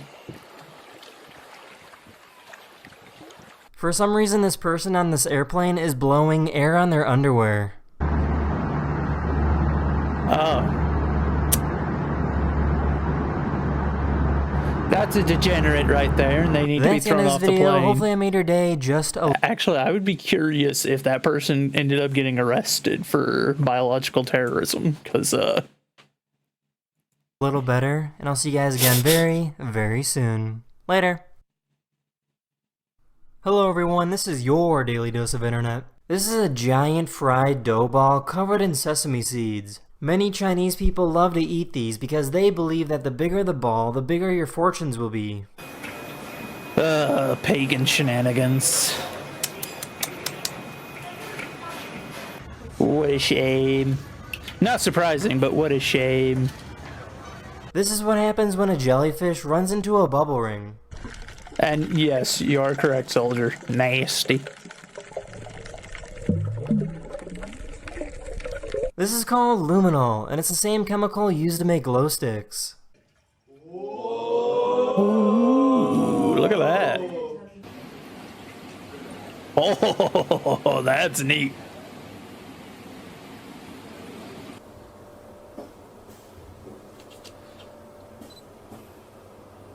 I'm about to catch a dog. Let's go, Greg. Let's go. I hear him. Birdie, no! Birdie, no! No! Birdie!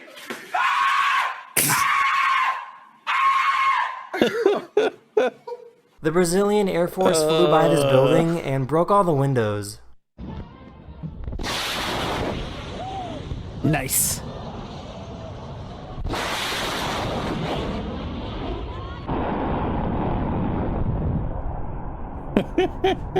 Back in the 1930s, a German company made a tool that was specifically designed to draw dots in a straight line. Arm clicks into one of the teeth of the gear. It lifts up the nib off the paper. And it makes these perfectly consistent, even dotted lines. This small store flooded, but these people don't really seem to be bothered too much by it. I guess as long as you have cold beer and your friends, you don't really have to worry about anything. I mean, it's just a little water at the end of the day.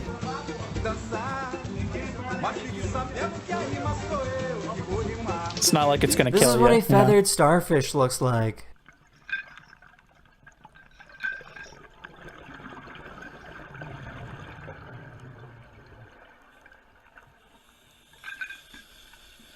In case you didn't know, it's actually possible to melt metal by using magnets and electricity. Oh yeah, heat is literally just a product of like atoms moving and shaking, essentially. So if you put a piece of metal into a spot like that where it's going to be constantly vibrating. Sorry if you saw this video already, but I had to take yesterday's video down, so not many people got to see this. But this is Cupcake, my 16-year-old cat, and I took her for a short ride in my car.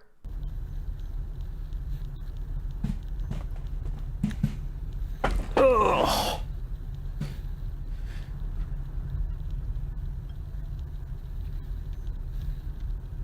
That's the end of this video. Hopefully you learned something new, and I'll see you guys again very, very soon. Later. Hello everyone, this is your Daily Dose of Internet. This is what a magical rainbow tree looks like. The reason why this tree has so many different colors is because the bark on the tree is constantly getting peeled off. The newest and youngest pieces of bark on this tree show up as green, and the older pieces of bark show up as red, blue, or even purple. Huh.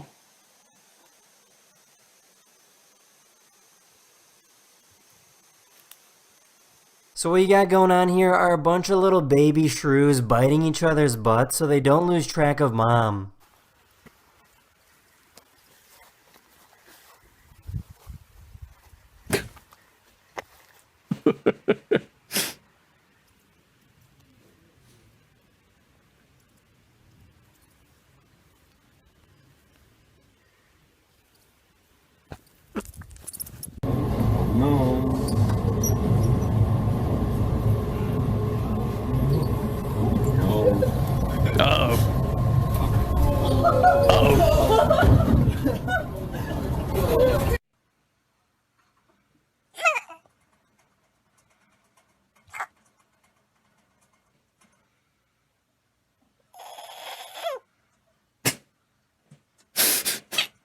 Oh no. Oh no. He's so mad. He's thoroughly fed up.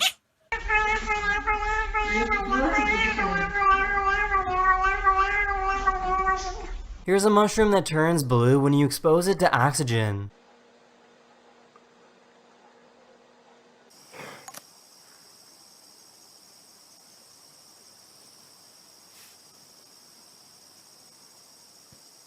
Some guy found a raven that sounds like a corrupted MP3 file.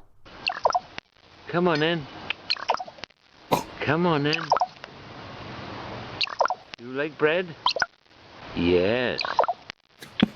Come on in. All right. Okay, hang on a minute now. Hey, you got a big chunk there. Oh. Sea turtles love to eat jellyfish, so here's a sea turtle having the best day of its life.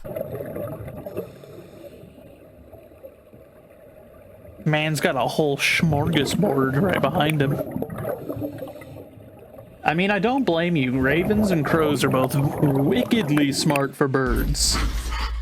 You guys wanted more videos of my cousin's bunny, so here's Herb getting jealous that he's not getting any belly rubs.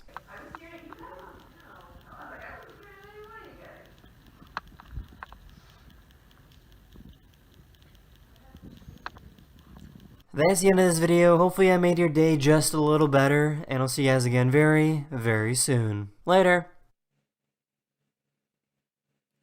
Hello everyone, this is your Daily Dose of Internet. There's a remote, uninhabited island in Australia, and on this island... I'm not gonna lie. I looked down to look at something, and I looked back up, and when I saw the lake's name for a second there, I didn't read Lake Hillier.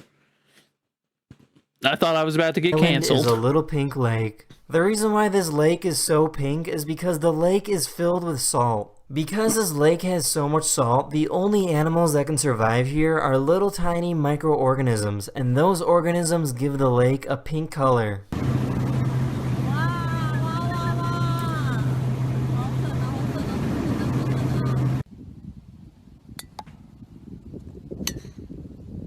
Here's how the Swiss bobsled team is practicing for the Olympics.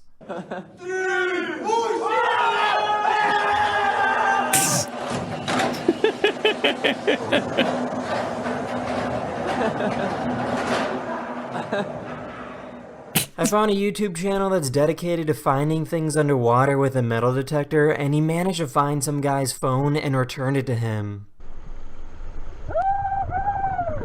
Alright, found the guy's number. Let's give it a call. So how long ago did you lose it? Yeah, probably a year. Oh yeah, because that thing... So, Oh, wow, that's nice. do you want to meet up? We can give it back to you. Oh, thank you, man. Yeah, I'll give you money, man. If you Oh, guys, no. If you guys want. No, you don't need to pay us. Yeah, so there's the phone. I left all the mud on there. So it's been 9 months? 9 months, man. March 22nd. Dang. Yeah. That's crazy. Here's what a skiing robot looks like. Oh no. That's not very good, is it? And I'm not sure I'd so much call that a robot as much as it appears you've just made essentially a basic toy that, when it's put down, sets into a specific frame, because it's not reacting or anything. It's not... I don't know. I mean, why does this baby cuttlefish look like it's begging for food? Oh no, he's so hungry. Someone feed the little fellow.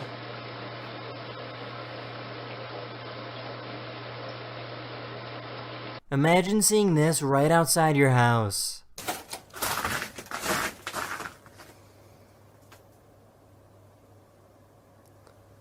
That would be one heck of a view to have. I've always felt that skateboarding is, in a weird way, kind of underrated. I mean, the tricks these athletes can do are just ridiculous. Underrated, my guy. There was like a whole subculture spawned around it for like 10 years or something. What do you mean underrated? Most sports are just overrated. Uh-oh. Uh-oh. Well, that's not how you're supposed to use that, sir.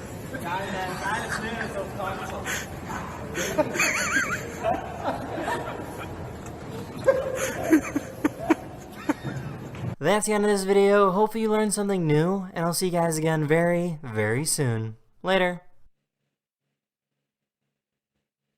Hello everyone, this is your Daily Dose of Internet. There's a company that's trying to develop their own water taxi service similar to Uber, where all you need to do is pull up your phone and request a ride. The boat is designed to resemble a car and uses hydrofoils that keep waves and noise to a minimum.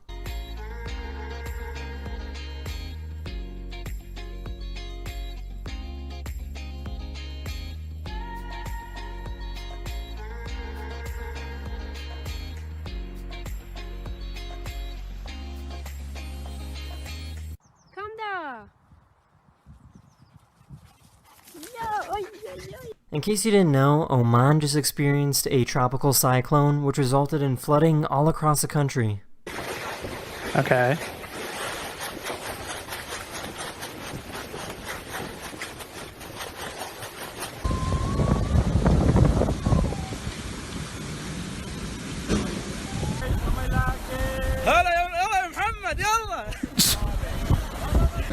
That man's determined to get wherever he's going. I don't know where he's going, but he was determined.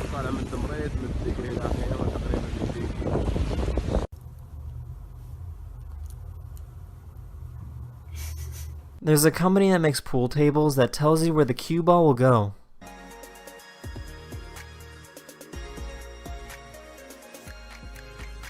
Cool, but not that advanced, I guess. We've had aimbots and stuff for years now. That's essentially what this is. It's just predictive. It's like, hey, if you hit this thing here, this is the most likely route it will take. Because, you know, there's physics involved. Nice. This is called Rainworks, which is art that only appears when it rains. Oh, I presume it's made of something hydrophobic then. In which case, very fancy.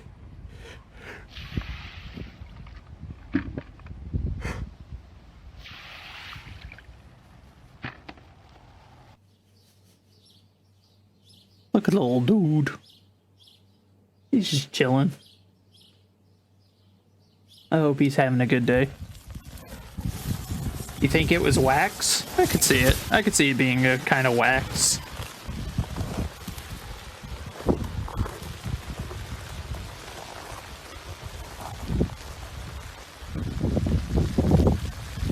A group of scientists found this incredible jellyfish off the coast of Mexico. These jellyfish are typically found about 5,000 feet beneath the ocean. Oh. There's a different crab that we want to try and grab. Okay. Esmeralda, Yes. which one is... You said there was one that was further down your... Have you ever seen an elephant wearing a knee brace? Jellyfish are quite beautiful in their way. They're very alien. Like, they don't make much sense. That's in this video. Hopefully you learned something new, and I'll see you guys again very, very soon. Like, at a glance, Later. they don't make much sense Hello everyone, to us. this is your Daily Dose of Internet. Bonjour. But Bonjour. Good morning. Good morning. Hello. Hello, boss. Hello, boss. Hello, how are you? Hello, how are you? Bonjour. Bonjour. Good morning. Hello, how are you? There's a hotel in Nepal that lets you jump into a canyon. okay. Huh.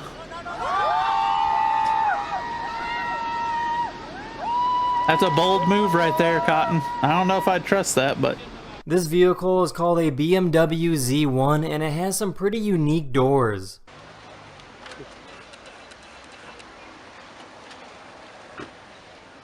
This is a really, really bouncy burb.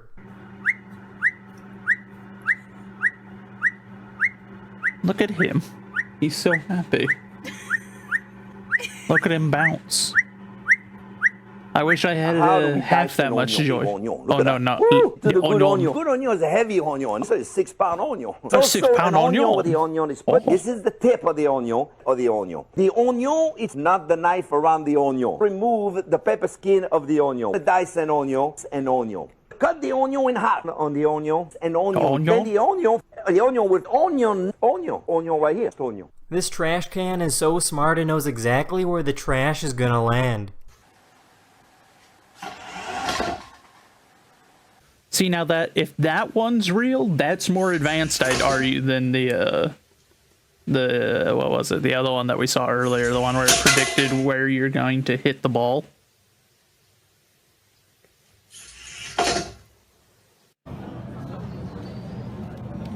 Because once you go into 3D space, things get way more complicated to predict. Here is a floating roll of tape. You can hear that thing just like... Speed. That's the end of this video. I hope you found it interesting, and I'll see you guys again very soon. Later. Hello everyone, this is your Daily Dose of Internet. Here are some videos of the US Navy testing out their launch system on an aircraft carrier. Yeet.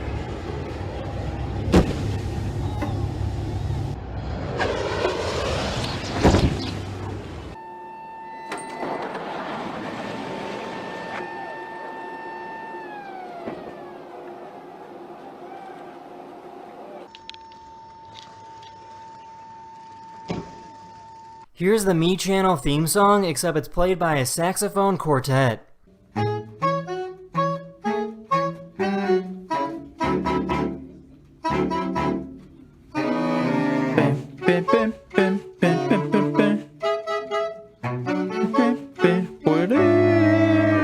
Here's an interesting door design. Every time I see this door, I don't know what the purpose is. Other than just to be different, I guess.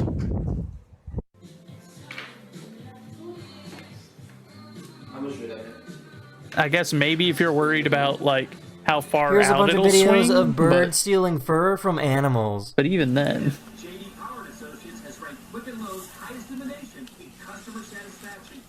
Oh no, a trash panda.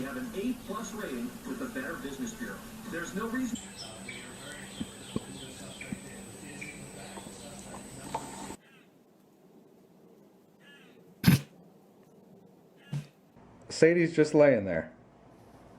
Like, what the heck is going on here? When it's so cold that you get ice on your eyelashes. Oh no.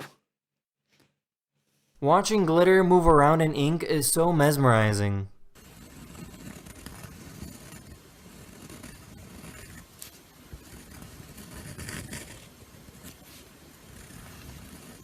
Oh.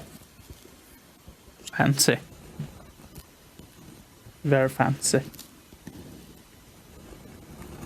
I was over at my cousin's house and I noticed that whenever I open up their refrigerator, their little bunny runs right up to me. Alright, so what do we got in here? Well, let's see. Oh, look who showed up. Hey, buddy. Hey, buddy. You want something? You want something?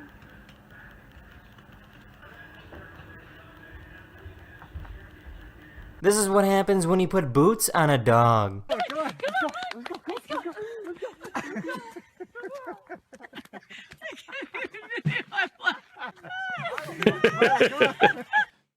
Fair enough, my friend. But, alrighty then. We're gonna wrap it here. We're gonna send our group here off on a raid to see Soldier. So, I will be back tomorrow to continue our streaming streak. It'll probably be a short stream tomorrow, but we'll see. We'll see. Nothing is set in stone yet. However, for now, I'm going to head out. You all have a wonderful rest of your day, and God bless y'all. I appreciate y'all coming out and hanging out with me, watching these silly videos, watching me doodle on my art and whatnot. It's very much appreciated. All right, though. Off we go, shall we?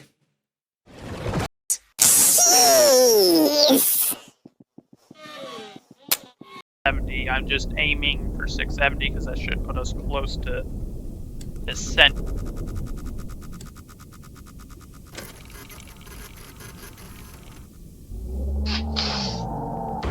Okay.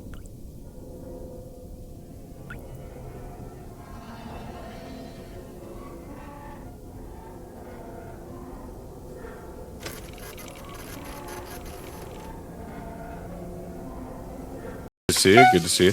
Why is everyone ordering the vegan trash? They like my nut roast. Really like some delicious nut roast. I'm not sure if it's something I would be proud of if I were you. I'm proud. It's gluten free. I roast my nuts and I'm proud of them. Oh no. Unless you count my glutes, it's gluten free. You know what I mean, bro? Oh dear. I'm gonna slap.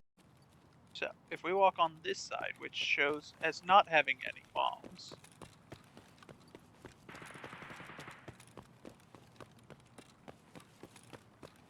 Good to know. We can go past it without